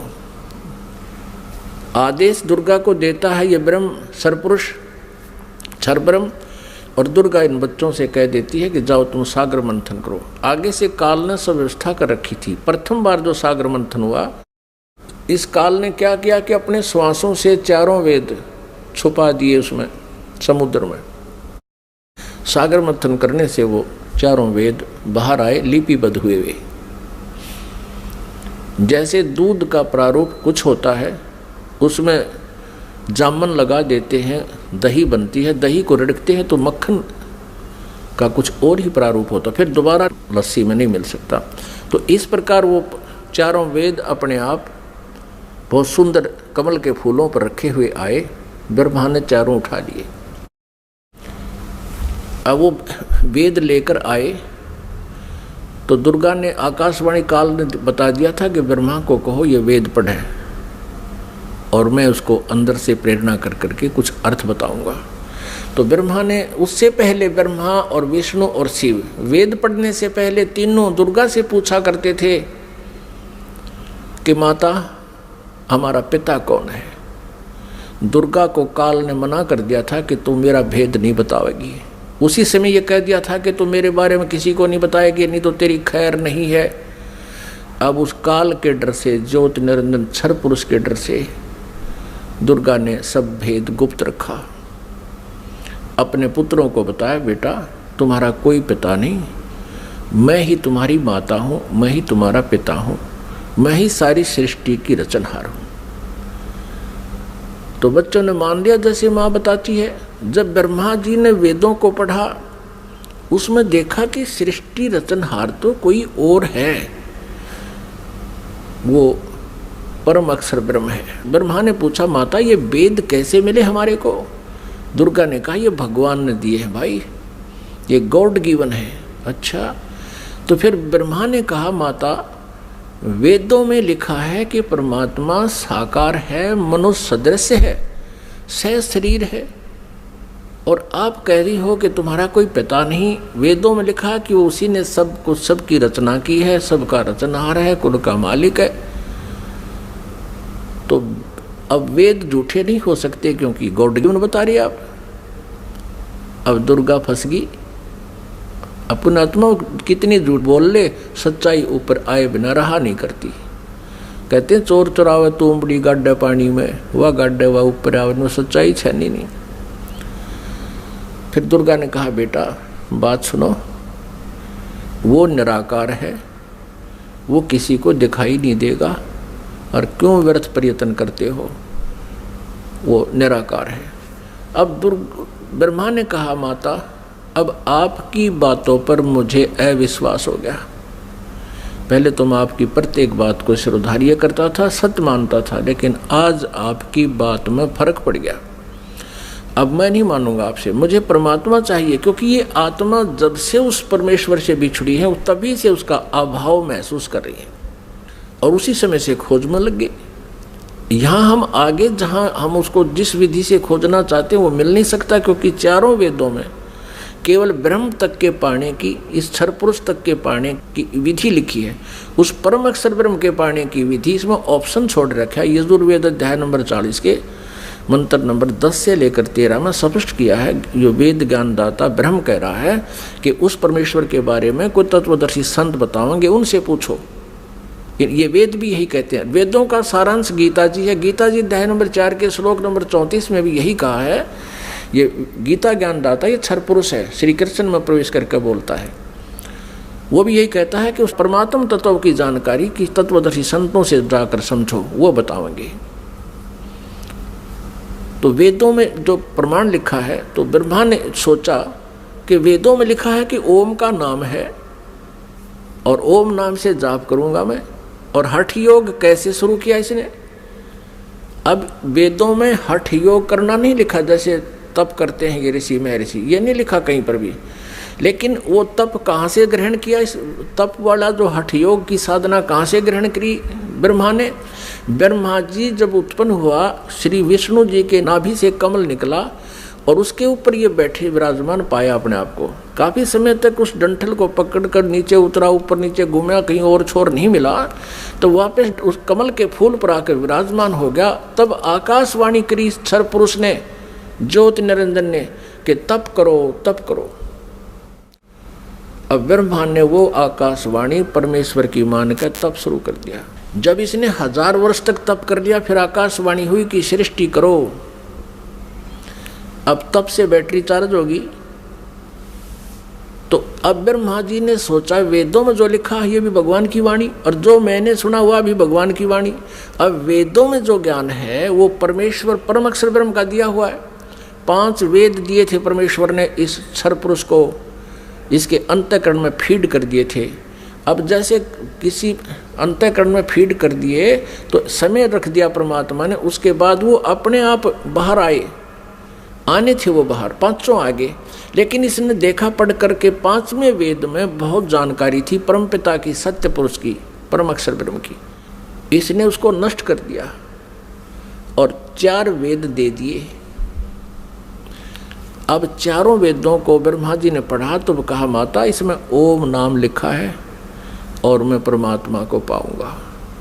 दुर्गा ने कहा कि यदि तेरा पिता तुझे नहीं मिला, तू कहाँ जा रहा है, तो तू क्या करेगा भाई अगर तेरे को तेरा पिता नहीं मिला? क्योंकि उसने प्रतिज्ञा कर रखी है तुम्हें दर्शन नहीं देगा। तो ब्रह्मा ने कहा कि मैं तुझे अपनी शकल नहीं दिखाऊंगा यदि भगवान नहीं मिला, क्योंकि वेदों में लिखा ओम, यजुर्वेद अध्याय नंबर 40 के मंत्र नंबर 15 में स्पष्ट किया कि ओम कर्तु समर कल्वे समर कर्तुम समर। इसलिए ये ओम नाम है क्षर पुरुष का, ब्रह्म तक का, क्षर ब्रह्म का। और परम अक्षर ब्रह्म के बारे में वेदों में ज्ञान नहीं है साधना का, लेकिन उसकी महिमा बहुत लिखी है। तीन वेदों को पढ़ने वालों ने परमात्मा की महिमा तो पूर्ण परमात्मा वाली ग्रहण कर ली और साधना इस ब्रह्म वाली कर ली। जानकारी परम अक्षर ब्रह्म की अधिक है, जिसको परम अक्षर ब्रह्म कहते हैं, सत्पुरुष भी कहते हैं। लेकिन उसके पाने का मेथड नहीं है, वे ऑफ वर्शिप नहीं है। वे ऑफ वर्शिप यानी पूजा की विधि केवल ब्रह्म तक की है, वो ओम नाम है। गीता जी अध्याय नंबर 17 के श्लोक नंबर 23 में तीन मंत्र के जाप का प्रावधान है। ओम तत्सत इति निर्देश है ब्रह्मण त्रिविध समर्थ है।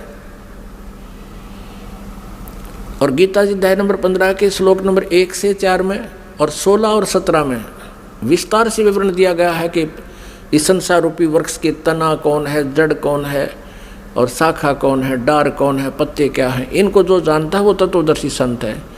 और उसमें 16 और 17 श्लोक में 15वें अध्याय के गीता जी में सरपुरुष, अक्षर पुरुष और परम अक्षर ब्रह्म, यानी उस उत्तम पुरुष है तो अन्य, इन सरपुरुष और अक्षर पुरुष से कोई अन्य है, वो परम अक्षर ब्रह्म है। गीता जी अध्याय नंबर 8 के श्लोक नंबर 1 में अर्जुन ने पूछा कि आप जी ने जो अध्याय नंबर 7 के मंत्र 29 में जिस तत्ब्रह्म के बारे में कहा प्रभु वो किम तत्ब्रह्म, उसका उत्तर गीता ज्ञानदाता ने 8वें अध्याय के 3रे श्लोक में दिया है कि वो परम अक्षर ब्रह्म है और वही सबका सृष्टि रचनहार है। तीनों लोकों में प्रवेश करके सबका धारण पोषण करता है, 15वें अध्याय के 17वें श्लोक में स्पष्ट किया है। तो वो परम अक्षर ब्रह्म है, उसकी जानकारी वेदों में पाने की नहीं है, वो तो तत्वदर्शी संत बताएगा, ये दास बताएगा, परमात्मा ने भेजा है उस इसी उद्देश्य से। वो ना होने से ब्रह्मा जी ने ओम नाम का जाप किया, 4 युग तक समाधि लगा के हठ योग भी किया। तब दुर्गा ने अपने वचन से एक लड़की उत्पन्न की और उससे कहा कि बेटी आप जाओ और ब्रह्मा को जो समाधिस्थ है उसको उठाओ और कहो कि आपको माता याद कर रही है, तेरे बिना सृष्टि नहीं रची जा रही। अब 4 युग जब बीत गए, आकाशवाणी की दुर्गा को सरपुरुष ने कि दुर्गा सृष्टि रचो। दुर्गा ने कहा, प्रकृति देवी ने कहा कि आपका ज्येष्ठ पुत्र आपकी खोज में गया है, मेरे मना करते करते भी गया है। तब आकाशवाणी से कहा उस काल ने, सरपुरुष ने, कि उसको बुलाओ, मैं कभी दर्शन नहीं दूंगा। तब वो लड़की वहाँ भेजी। लड़की ने जाकर के देखा कि आवाज़ लगाई, ब्रह्मा उठा नहीं। तब दुर्गा से अपना आकाश यानी अंदर से अंतःकरण से फ़ोन किया, टेलीफोन किया कि माता ये उठ नहीं रहा, अब क्या करूं, बहुत आवाज़ लगा ली। दुर्गा ने कहा कि तू इसके चरण स्पर्श कर। चरण स्पर्श करते ही ब्रह्मा की आंखें यानी समाधि टूट गई। सामने देखा युवा लड़की को। ब्रह्मा जी ने कहा कि तू कौन कुलटा आ गई है, तुझे मैं श्राप दूंगा, तू मेरा तप भंग करने को आई है। तब लड़की ने कहा मेरे को माता ने भेजा है और आपके बिना सृष्टि रची नहीं जा रही है, बहुत चिंता है माता को, आप चलो। तब ब्रह्मा ने कहा कि कैसे चलूं, पिता के दर्शन हुए नहीं, माँ से मैं प्रतिज्ञा करके आया था कि यदि प्रभु मुझे प्राप्त नहीं हुए तो मैं तुझे शकल नहीं दिखाऊंगा, दर्शन नहीं दूंगा, लौट कर नहीं आऊँगा, अब कैसे चलूँ, मुझे परमात्मा मिला नहीं। फिर ब्रह्मा ने कहा कि तू एक काम कर, मेरी झूठी गवाही दे दे तो मैं तेरे साथ चल पड़ूँ। अब उस लड़की ने सोचा कि माँ का कार्य नहीं हुआ तो अक्षुब्ध होगी और यदि मैं झूठ बोलूँगी तो ये कह दे कि इसने अपनी मर्जी से बोला है, तो फिर मैं मारी जाऊँगी, मेरे ऊपर ज़्यादा भार आएगा। तब उसने शर्त रखी कि तू मेरे साथ विलास कर, तब मैं तेरी झूठी गवाही दूंगी, तू मेरे साथ ऐसा कर। ब्रह्मा ने सोचा कि परमात्मा के दर्शन हुए नहीं, वैसे मैं घर जा नहीं सकता। उसने उस लड़की की बात को स्वीकार किया। फिर लड़की ने अपने वचन से एक और लड़की उत्पन्न की और कहा कि 1 से 2 गवाह ज़्यादा अच्छे होते हैं। उस लड़की से कहा दूसरे नंबर की से कि तू भी गवाही देना कि ब्रह्मा जी को पिता के दर्शन हो गए। और हमारे सामने होगे। उसने भी यही शर्त रखी इसी उद्देश्य से, कहीं मैं झूठी ना सिद्ध कर दे मुझे ये और ये आप बच जावें। उस लड़की ने भी वही शर्त रखी ब्रह्मा को, ब्रह्मा ने वो स्वीकार किया। अब तीनों के तीनों माँ के पास आ गए, दुर्गा के पास। अब दुर्गा ने पूछा, प्रकृति देवी ने पूछा ब्रह्मा से, क्या आपको अपने पिता के दर्शन हो गए? अब सुनियोजित षड्यंत्र के तहत ब्रह्मा ने कहा कि हाँ मुझे पिताजी के दर्शन हो गए।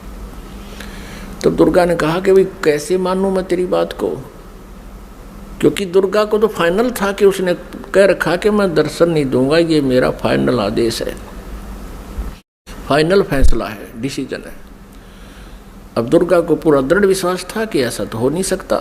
तो उसने कहा कोई गवाह बता भाई, कोई एविडेंस दे। ब्रह्मा ने कहा कि दोनों लड़कियां मेरी गवाह हैं। अब उस दोनों लड़कियों से दुर्गा ने पूछा कि बताओ तुम्हारे सामने इसको दर्शन हुए? हाँ, दोनों ने झूठी गवाही दे दी कि हमारे सामने इसको ब्रह्मा जी को भगवान ने दर्शन दिए हैं, मनुष्य दृश्य है।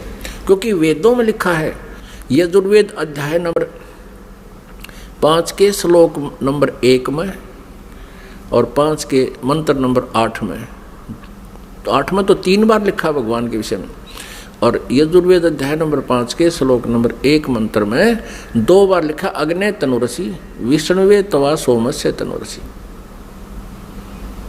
परमात्मा सहशरीर है, उस परमेश्वर का सबके धारण पोषण करने के लिए उस अमर पुरुष का शरीर है।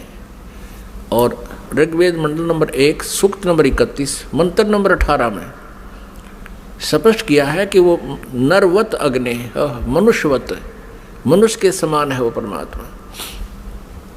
तो ब्रह्मा को वेदों से तो पता था कि भगवान मनुष्य जैसा है, उधर से उनको समझा दिया, तुम न्यों बता दियो भगवान मनुष्य जैसा है। अब दुर्गा को सभी ने जब गवाही दे दी तो दुर्गा समंजस में पड़ गई कि मेरे को तो वो कह रहा था मैं दर्शन दूंगा ही नहीं, और इन बच्चों को दर्शन दे दिए।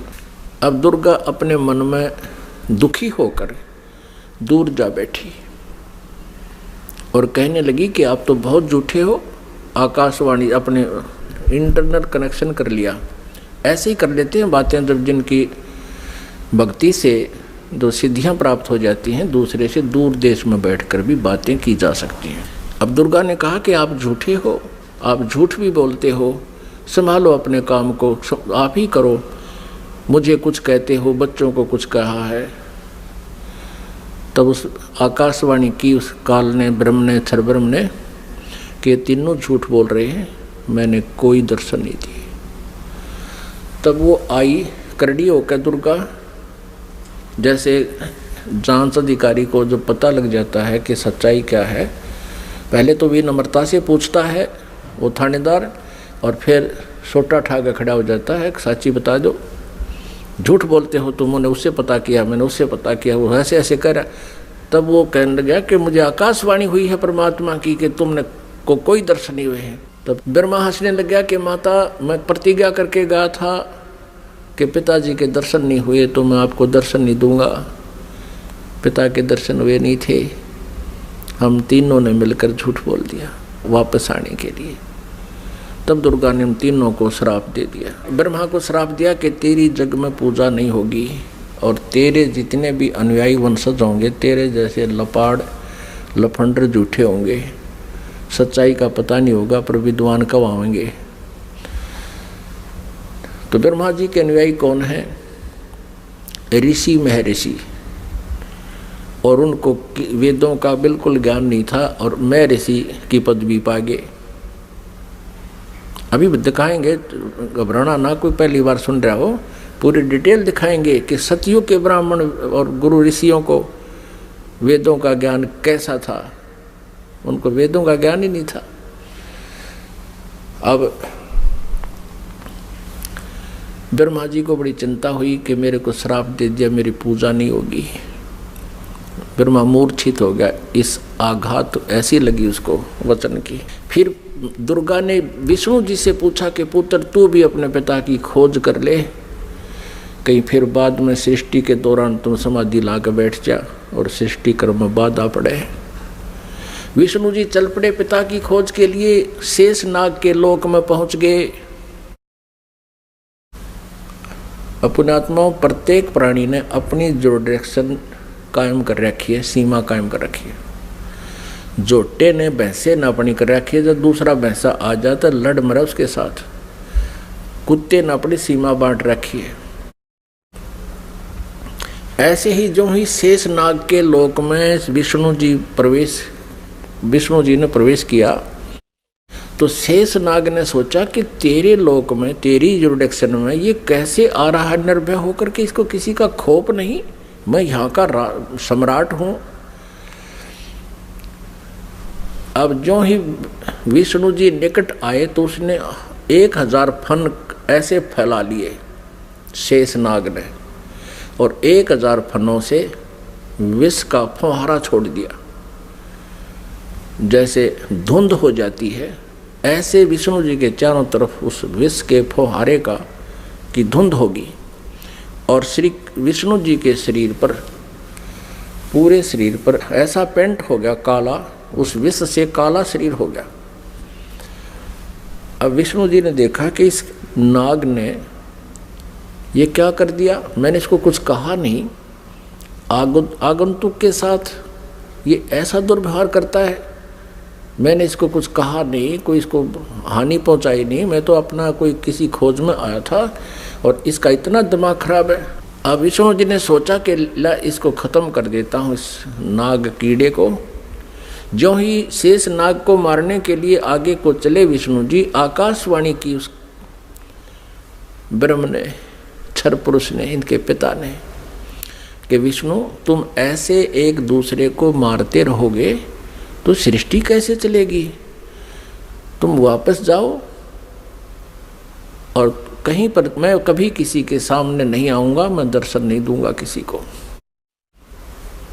मेरी उपलब्धि कोई नहीं कर सकता। और जाके अपनी माता को सच सच बता दे कि मुझे दर्शन नहीं हुए। यदि तू झूठ बोलेगा तो तेरा भी हरास ब्रह्मा जैसा होगा। और इस शेष नाग ने जो तेरे साथ अभद्र व्यवहार किया है, इसका ऑयल, इसका टिट फॉर टैट, यानी इसका बदला तू द्वापर युग में श्री कृष्ण रूप में जाएगा, तब तू इसका बदला लेना, और अब इसको कुछ मत कहे। विष्णु जी को जब आकाशवाणी हुई, उसने परमात्मा की आकाशवाणी मान के वापस माँ के पास आ गया। दुर्गा ने पूछा, बेटा तूने अपने पिता के दर्शन हुए? विष्णु जी ने कहा कि नहीं माता, मुझे कोई दर्शन नहीं हुए। और माता ने पूछा, फिर तेरा हाल ऐसा कैसा हो गया कि ऐसे ऐसे शेष नाग के लोक में चला गया, उसने मेरे साथ ऐसा किया। और आकाशवाणी में कहा है कि इसको अब मत मार, द्वापर युग में जब तू श्री कृष्ण रूप में जाएगा तब तुझे इसका बदला दिलाऊंगा। अब दुर्गा ने विष्णु जी को सीने से लगा लिया कि बेटा तेरे को सतिथि का विभाग दिया जाएगा और तेरी पूजा जग में होगी और तू बहुत सच्चा व्यक्ति है। अब तीसरे शिव जी के पास दुर्गा गई, अपने पुत्र के पास, और कहा, बेटा तेरे 2 भाइयों को तो पिता के दर्शन हुए नहीं, उन्होंने खूब ट्राई कर ली, अब आप भी खोज कर लो अपने पिता की, कहीं फिर बाद में सृष्टि कर्म शुरू हो जाए, उसके बाद तुम जाओ कितना संन्यास धारण करो, अभी जाके खोज कर ले।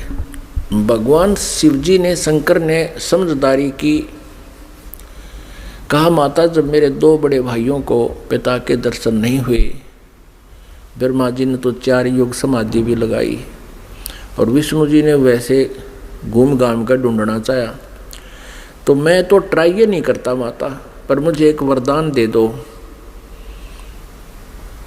दुर्गा से शिव जी ने कहा, तमोगुण शिव ने कहा कि मुझे एक वर दे दो माता कि मेरी मृत्यु कभी ना हो, मैं अमर हो जाऊं।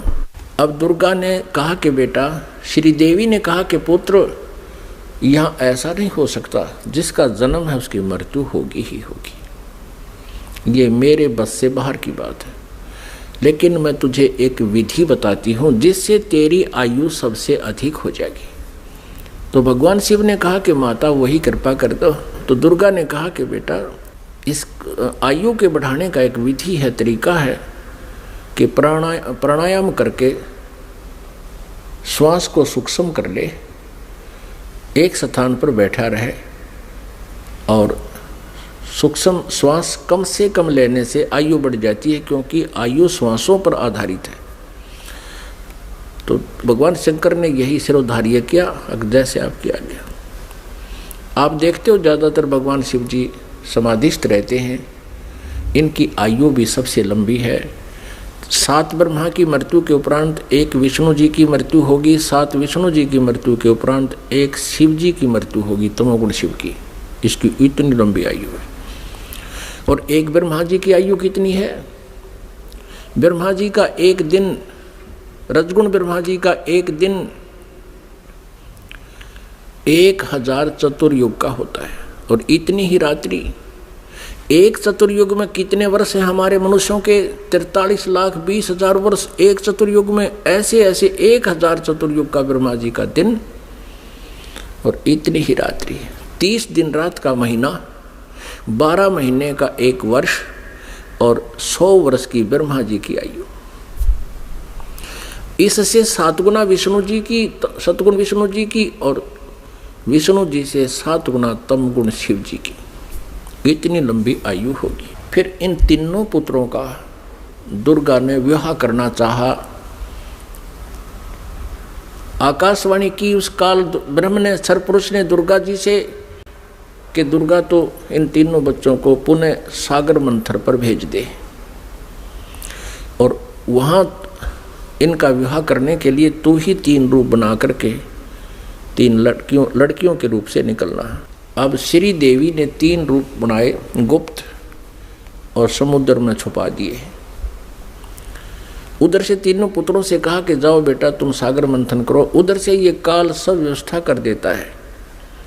इन्होंने जाकर के सागर मंथन दूसरी बार किया तो 3 लड़कियां बाहर आई। अब माता ने कहा था बेटा जो पहले निकले उसकी पहचान कर लेना, अलग अलग। दूसरी बार जो निकले उसकी पहचान तीसरे के। तो तीनों ने आगे पीछे कर लिया, उनको माँ के पास ले आए। दुर्गा ने पूछा पहले कौन सी निकली थी? कि ये वाली। उसका नाम सावित्री रख दिया और ब्रह्मा से कहा कि ये तेरी पत्नी रूप में होगी। दूसरी को कहा तेरा नाम लक्ष्मी होगा और विष्णु जी से उसका विवाह कर दिया। और तीसरी से कहा कि तेरा नाम उमा होगा और उसका विवाह शिव जी से कर दिया। अब यहाँ से इस एक ब्रह्मांड में काल सृष्टि प्रारंभ हुई। इस क्षर पुरुष का परिवार प्रारंभ हुआ। इससे सुर और असुर उत्पन्न हुए। और पुण्यात्माओं, जो पुराणों में हम सागर मंथन सुनते हैं कि 14 रत्न निकले, भगवान शिव ने विष को ग्रहण किया, वो तो बहुत बाद की बातें हैं। तो पहले ये इस प्रकार सागर मंथन हुए थे। वो इन वेदों में, इन पुराणों में नहीं है, वो सूक्ष्म वेद में है, 5वें वेद में। पुण्यात्माओं, अब ये है वो सृष्टि रचना जो 5वें वेद में है, सूक्ष्म वेद में है। अब 5वें वेद का हमें पता नहीं था। आदि शंकराचार्य जी ने अपने द्वारा रची पुस्तक में उस सूक्ष्म वेद का, 5वें वेद का वर्णन किया है। और उन्होंने अपने द्वारा रची उस पुस्तक में उसको मेंशन किया है, समय आने पर दिखाएंगे।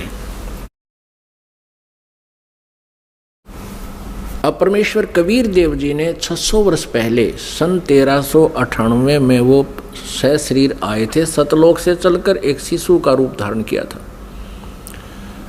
काशी शहर में बने एक लहर तारा नामक तालाब पर कमल के फूल पर विराजमान हुए थे प्रभु। और ये 5वां वेद प्रदान करने के लिए आते हैं अपने मुखारविंद से। और उनको एक निसंतान जुल्हा दंपति उठा ले गए थे। जुल्हे के घर प्रभु परवेश की लीला करते हुए बड़े हुए, वही कार्य करके दिखाया जनता को, क्योंकि ऐसी परमात्मा लीला किया करते हैं। वेदों में ऐसा ही लिखा है कि वो परमात्मा आता है प्रत्येक युग में, और ऐसे मनुष्य जैसी एक जीवन मनुष्य जैसे कर्म करके ये लीला करता हुआ अपना निर्वाह करके दिखाता है। ऋग्वेद मंडल नंबर 1 सूक्त नंबर 31 मंत्र नंबर 17 में। तो फिर परमात्मा ने वो वाणी आज से 600 वर्ष पहले अपने मुख कमल से, गीता जी अध्याय नंबर 4 के श्लोक नंबर 32 में जिसके विषय में कहा है कि धार्मिक यज्ञों यानी अनुष्ठानों की अत्यधिक जानकारी, विस्तार के साथ सत्य जानकारी, सही जानकारी ब्रह्मणे मुखे, ब्रह्मणे माने सच्चिदानंद घन ब्रह्म, मुखे माने उसके मुखारविंद से उच्चारित वाणी में बिल्कुल विस्तार से कही गई है। वो तत्व ज्ञान है। उसको जानने के बाद फिर सभी कर्म समाप्त हो जाएंगे, यानी डले डोने बंद हो जाएंगे, गलत साधना आप नहीं करोगे।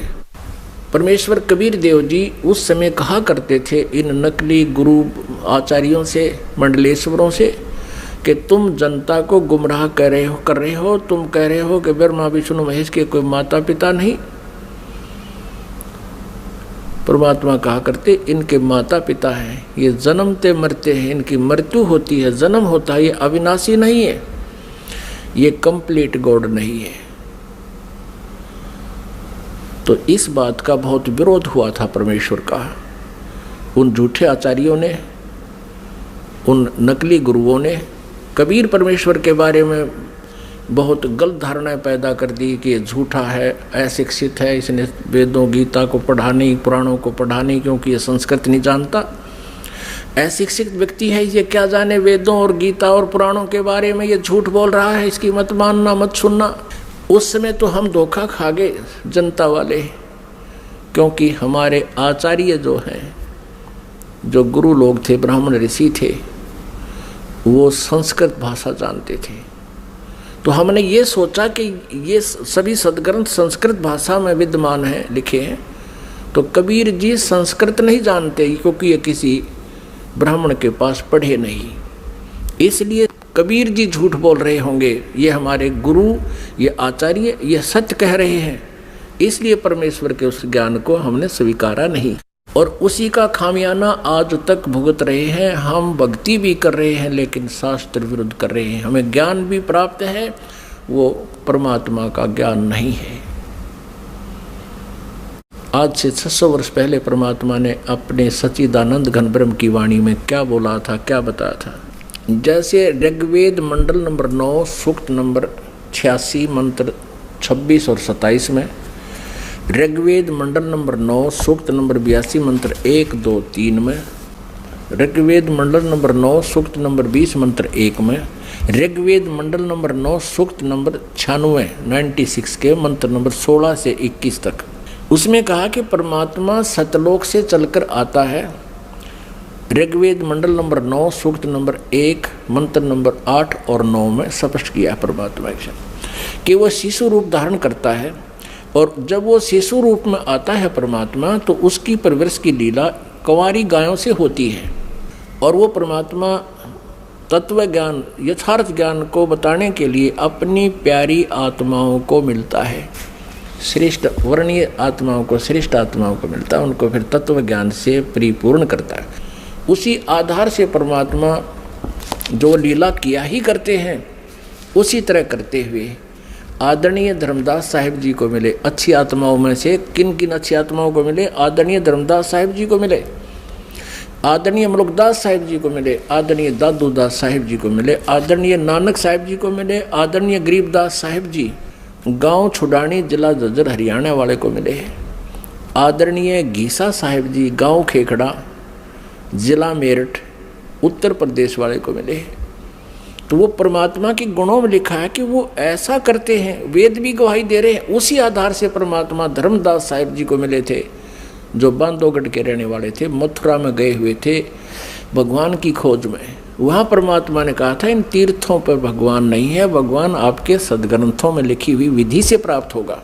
और धर्मदास जी आप यहाँ कह रहे हो कि भगवान यहाँ घूमा करते थे श्री कृष्ण जी, फिर अब तो नहीं है वो, या तो घूमा करते थे उस समय आते तुम, अब वो है ही नहीं, अब क्या ढूंढने आते हो? आपके सदग्रंथों में लिखे हैं, उन सदग्रंथों से ढूंढो। क्या बताया भगवान ने? धर्मदास ये जग बोरा न, कोई न जाने पद निर्वाण। यही कारण मैं कथा पसारा, जग से कहिए वो राम नियारा।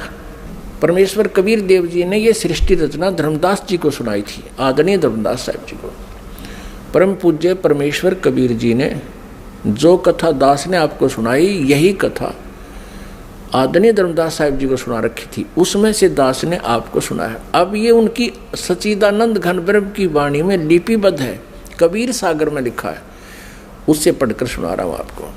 वो कबीर वाणी कहलाती है, सच्चिदानंद घन ब्रह्म की वाणी कहलाती है, जिसके विषय में गीता जी अध्याय नंबर 4 के श्लोक नंबर 32 में कहा है कि वो सच्चिदानंद घन ब्रह्म की मुखारविंद से उतरित उस अमर वाणी में, कबीर वाणी में लिखा है। धर्मदास ये जग बोरा न, कोई न जान पद निर्वाणा। यही कारण मैं कथा पसारा, जग से कहिए वो राम निहारा। यही ज्ञान जग जीव सुनावो, सब जीवों का भ्रम नसाओ। अब मैं तुमसे कहूँ चेताई, त्रिदेवन की उत्पत्ति भाई। इन तीनों देवताओं की उत्पत्ति मैं तुम्हें बताता हूँ, परमेश्वर कहते हैं कबीर जी। परम पूज्य कबीर परमेश्वर जी क्या बता रहे हैं कि अब मैं तुझे तुम्हारे तीनों देवताओं की उत्पत्ति बताता हूँ। पुण्यात्माओं, 600 वर्ष पहले परमात्मा ने ये ज्ञान अपनी सच्चिदानंद घन ब्रह्म की वाणी में लिखा, बोला, वो लिखा गया। और यही अब आपको रूबरू कराएंगे पुराणों में और वेदों में, गीता जी में। आप दांतों तले उंगली दबाओगे कि सचमुच हे भगवान ने हमारे को कैसा मूर्ख बना रखा था इन नकली आचार्यों ने, गुरुओं ने। हमें हमारे सिलेबस से भी परिचित नहीं कराया इन अध्यात्मिक गुरुओं ने। हमारा सिलेबस है, हमारे सदग्रंथ है, इनके विरुद्ध जो ज्ञान सुना जाता है वो शास्त्र सिलेबस के विरुद्ध है, शास्त्र विरुद्ध है। अब मैं तुमसे कहूँ चेताई, त्रिदेवन की उत्पत्ति भाई।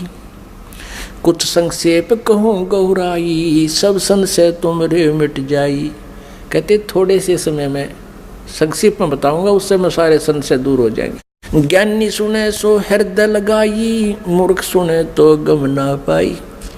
इस ज्ञान को जो बुद्धिमान व्यक्ति सुनेंगे, इस कथा को, तो हृदय से लगाएंगे कि सचमुच सही है। और प्रमाण देखेंगे अपने सदग्रंथों में, पुराणों में और वेदों और गीता जी में। बुद्धिमान तो हृदय से लगाएगा कि सचमुच यही बात है, हमें पता नहीं लगा। और मूर्ख सुने तो गम नहीं पाई, माने वो नहीं समझ सकेगा, वो तो अनाड़ी आदमी है। प्रमाण देखकर भी नहीं मानना, तो अनाड़ी व्यक्ति है। ज्ञानी सुने सो हृदय लगाई, मूर्ख सुने तो गम ना पाई। अब मैं तो बताने जा रहा हूं उसके बारे में, समझदार तो समझेंगे क्या। माँ अष्टंगी पिता निरंजन, ये जमदारुण वंशन अंजन। ब्रह्मा श्री विष्णु श्री शिव जी के माता तो अष्टंगी या दुर्गा है, और पिता ये ज्योत निरंजन क्षर पुरुष क्षर ब्रह्म ये काल है। माँ अष्टंगी पिता निरंजन, ये जमदारुण वंशन अंजन। पहले कीन निरंजन राई, पीछे से माया उपजाई। पहले तो कहते हैं ज्योत निरंजन क्षर ब्रह्म का अंडे से जन्म हुआ, उत्पत्ति हुई परमात्मा से ही, और पीछे से दुर्गा की उत्पत्ति की परमेश्वर ने ही, परम अक्षर ब्रह्म ने, सतपुरुष कबीर साहब ने। तो फिर क्या बताते हैं, पहले कीन निरंजन राई, पीछे से माया उपजाई।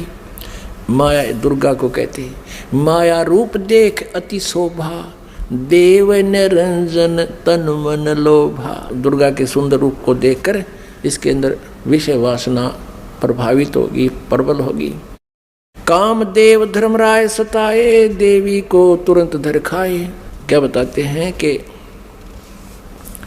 इस काल के अंदर उत्तेजना उत्पन्न होगी और दुर्गा इसके मुंह में चली गई। इसने बुरी तरह अभद्र तरीके से आलिंगनबद्ध करने के लिए हाथ फैला रखे थे और किस करने के लिए मुंह पाड़ रखा था पागल की तरह। दुर्गा इसके मुंह से चली गई अंदर पेट में। पेट से देवी करी पुकारा, हे साहेब मेरा करो उभारा। टेर सुनी तब हम ता आए, अष्टंगी का बंध छुड़वाए। परमात्मा कहते धर्मदास जी फिर मैं वहाँ गया दुर्गा के पास, जो पेट में थी उसके बाहर निकाला मैंने इसको। सतलोक में कीन्या दुराचारी, काल निरंजन दीन नकारी। माया समेत दिया भगाई, 16 शंख कोस दूरी पर आई। अष्टंगी और ये काल अब दोई, मंद कर्म से गए बिगोई। धर्मराय को हिकमत कीन्या, नख रेखा से भग कर लीना। इस काल को धर्मराय भी कहते हैं। इसने कसम खाई थी, प्रतिज्ञा की थी भगवान के सामने। परमात्मा ने कहा था तू इन आत्माओं ने दुखी करेगा। ये बोला नहीं जी, जो जिसे कर्म करेगा उसे फल दूंगा। मैं कति धर्म का राज करूंगा, इसलिए धर्मराज कहलाया। लेकिन यहाँ कहलाता धर्मराज है, करता सारा न्याय है। धर्मराज मीन न्यायाधीश है। अब ये काल वैसे तो न्यायाधीश कहलाता है और करता सारे न्याय। तो परमात्मा कहते निरंजन धन तेरा दरबार, जहाँ तनिक नहीं न्याय विचार। अब क्या बताते हैं, धर्मराय को हिकमत की ना, नख रेखा से भग कर लीना। कहते दुर्गा के प्रजनन इंद्री इसने अपनी सिद्धि शक्ति से बना ली। ज्योत निरंजन किन्ने भोग बिलासा, माया को रही तब आशा। दुर्गा प्रेग्नेंट होगी। 3 पुत्र अष्टंगी जाए, ब्रह्मा विष्णु शिव नाम धराए। ओए होए, ये परमात्मा परमेश्वर ने स्वयं आकर के ये सारा अपने द्वारा रची हुई सृष्टि का सारा ज्ञान बताया, विधान दिया 600 वर्ष पहले। और यही आज हमारे पुराणों में आपके रूबरू कराएंगे, देखना आप हैरान रह जाओगे। 3 पुत्र अष्टंगी जाए, ब्रह्मा विष्णु शिव नाम धराए। 3 पुत्रों का जन्म होया दुर्गा से, इनका ब्रह्मा विष्णु और शिव नाम धरे गए। 3 देव विस्तार चलावे, इनमें यो जग धोखा खावे। ये तीनों देवता इस काल के एक ब्रह्मांड का संचालन कर रहे हैं और इन्हीं को सर्वेश्वर मान के ये जग धोखा खा रहा है। 3 लोक अपने सुत दीन्या, सुन निरंजन बासालीन्या। 3 लोक, पृथ्वी लोक, स्वर्ग लोक और नीचे पाताल लोक, ये तीनों लोक अपने पुत्रों को देकर ये स्वयं शून्य में, शिखर में, एकांत स्थान पर गुप्त रहता है। गीता जी अध्याय नंबर 7 के श्लोक नंबर 24 और 25 में स्वयं कहता है, श्री कृष्ण में बोल रहा है ये काल प्रवेश करके, कहता है ये मूर्ख समुदाय मुझे उस अव्यक्त को व्यक्तिम आपनम मन्यते, मुझे मनुष्य शरीर में आया हुआ मानते हैं, कृष्ण मान रहे हैं, मैं आई एम नॉट कृष्ण। और ये कहता है कि मैं कभी किसी के समक्ष नहीं आता, ये मेरा अनुत्तम यानी घटिया नियम है मेरा। अब जो भगवान, अब जो पिता पुत्रों के भी सामने नहीं आता, उनसे भी छुप के रहता है, तो उसमें कोई दोष है, वो अच्छा नियम नहीं है उसका। इसलिए यह अनुत्तम घटिया अटल नियम लिखा, ये मेरा अटल नियम है, अविनाशी नियम है। और फिर कहता है कि मैं अपनी योग माया से छुपा रहता हूँ। इसे सीधे कहीं पर आकार में है, अव्यक्त है। अव्यक्त का अर्थ निराकार नहीं होता। जैसे बादल छा जाते हैं सूर्य के सामने तो वो हमें दिखाई नहीं देता, उसका कुछ रोशनी अवश्य थोड़ी बहुत महसूस सी होती है फिर भी, लेकिन वो हमें दिखाई नहीं देता। वो बादलों से पार अव्यक्त है, वहाँ पर साकार है। जब दिखाई देते ही वो बादल हटते ही वो साकार है। लेकिन उसको निराकार नहीं कह सकते कि भगवान दिखाई दे जब तो साकार हो जाता, ना दिखाई तो निराकार है, या कोई डेफिनेशन हुई भगवान की। वो साकार ही है पर हमें नहीं दिखता, वो अलग बात है। उसको अव्यक्त कह सकते हैं, जो दिखाई ना देता, हम देख नहीं पा रहे उसको, वो अलग बात है। लेकिन परमात्मा साकार है। निराकार और साकार की परिभाषा अलग अलग होती है। निराकार जो कभी ना दिखाई दे, जिसका कोई आकार है नहीं है, और साकार जो सह शरीर है, उसका कोई आकार है, उसको साकार कहते हैं। जिन अज्ञानियों को ज्ञान नहीं, उन्होंने परमात्मा की परिभाषा बदल डाली अपने अज्ञान सोच के आधार पर, तो वो तत्व ज्ञानहीन प्राणी है। ये खुद भी कहता है मैं छुपा रहता हूँ, कभी किसी के सामने नहीं आता। यही परमेश्वर की सच्चिदानंद घन ब्रह्म की वाणी बता रही है, कबीर वाणी, कि ये ज्योत निरंजन सुन ठिकाना, यानी ऊपर 21वें ब्रह्मांड के ऊपरले स्थान पर रहता है। और ब्रह्मा विष्णु शिव भेद न जाने, ब्रह्मा विष्णु महेश को भी नहीं पता वो कहाँ है, कौन है, कैसा है।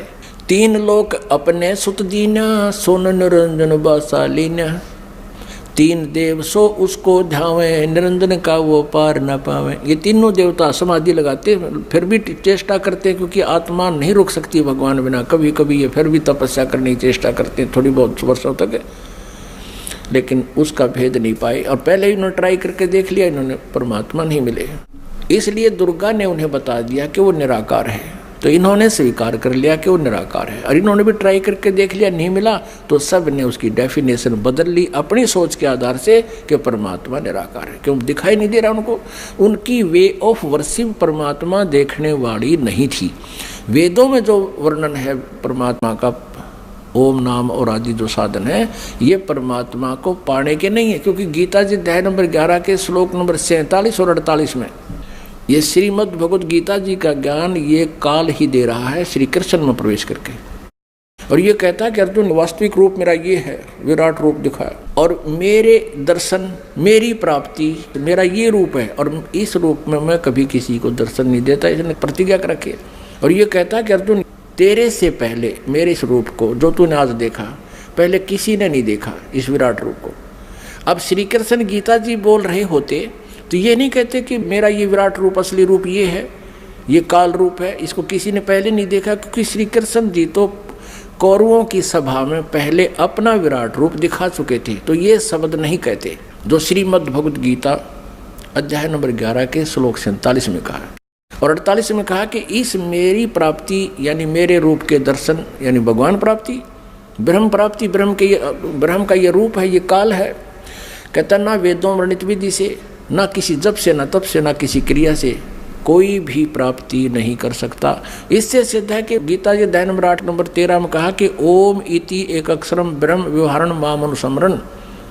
मुझ ब्रह्म का केवल ओम एक अक्षर है, इसका उच्चारण करके स्मरण करता हुआ यह प्रयाति तजन देहम, दो शरीर छोड़कर जाते समय तक स्मरण करता रहता है, तो मेरे से प्राप्त लाभ को, परम गति को प्राप्त होता है। ओम नाम से जितनी गति होनी है उसको प्राप्त करता है।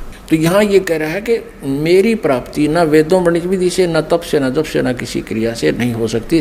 11वें अध्याय के 47-48। तो इससे सिद्ध हो गया कि उस ज्योत निरंजन का किसी ने दर्शन नहीं हुए और उसको कह दिया कि वो निराकार है। कहते खोजत खोजत था किया, अंत कहा बेचून, ढूंढते ढूंढते थक गए, कह दिया भगवान निराकार है। जबकि वो साकार है। वेद साकार बताओ, पुराण साकार बतावे, कुरान साकार बतावे और बाइबल साकार बतावे, और किसी भी धर्म के किसी भी भगत से पूछ लीजिए, सभी कहें भगवान निराकार है। अब आगे वाले समय में आपको पूरी डिटेल दिखाएंगे, प्रत्येक शास्त्र में प्रमाण देंगे। इस परमात्मा के द्वारा बताई गई सृष्टि रचना प्रमाणित करेंगे अपने ही सदग्रंथों में, तब आपका विश्वास होगा। बोलो सतगुरुदेव की।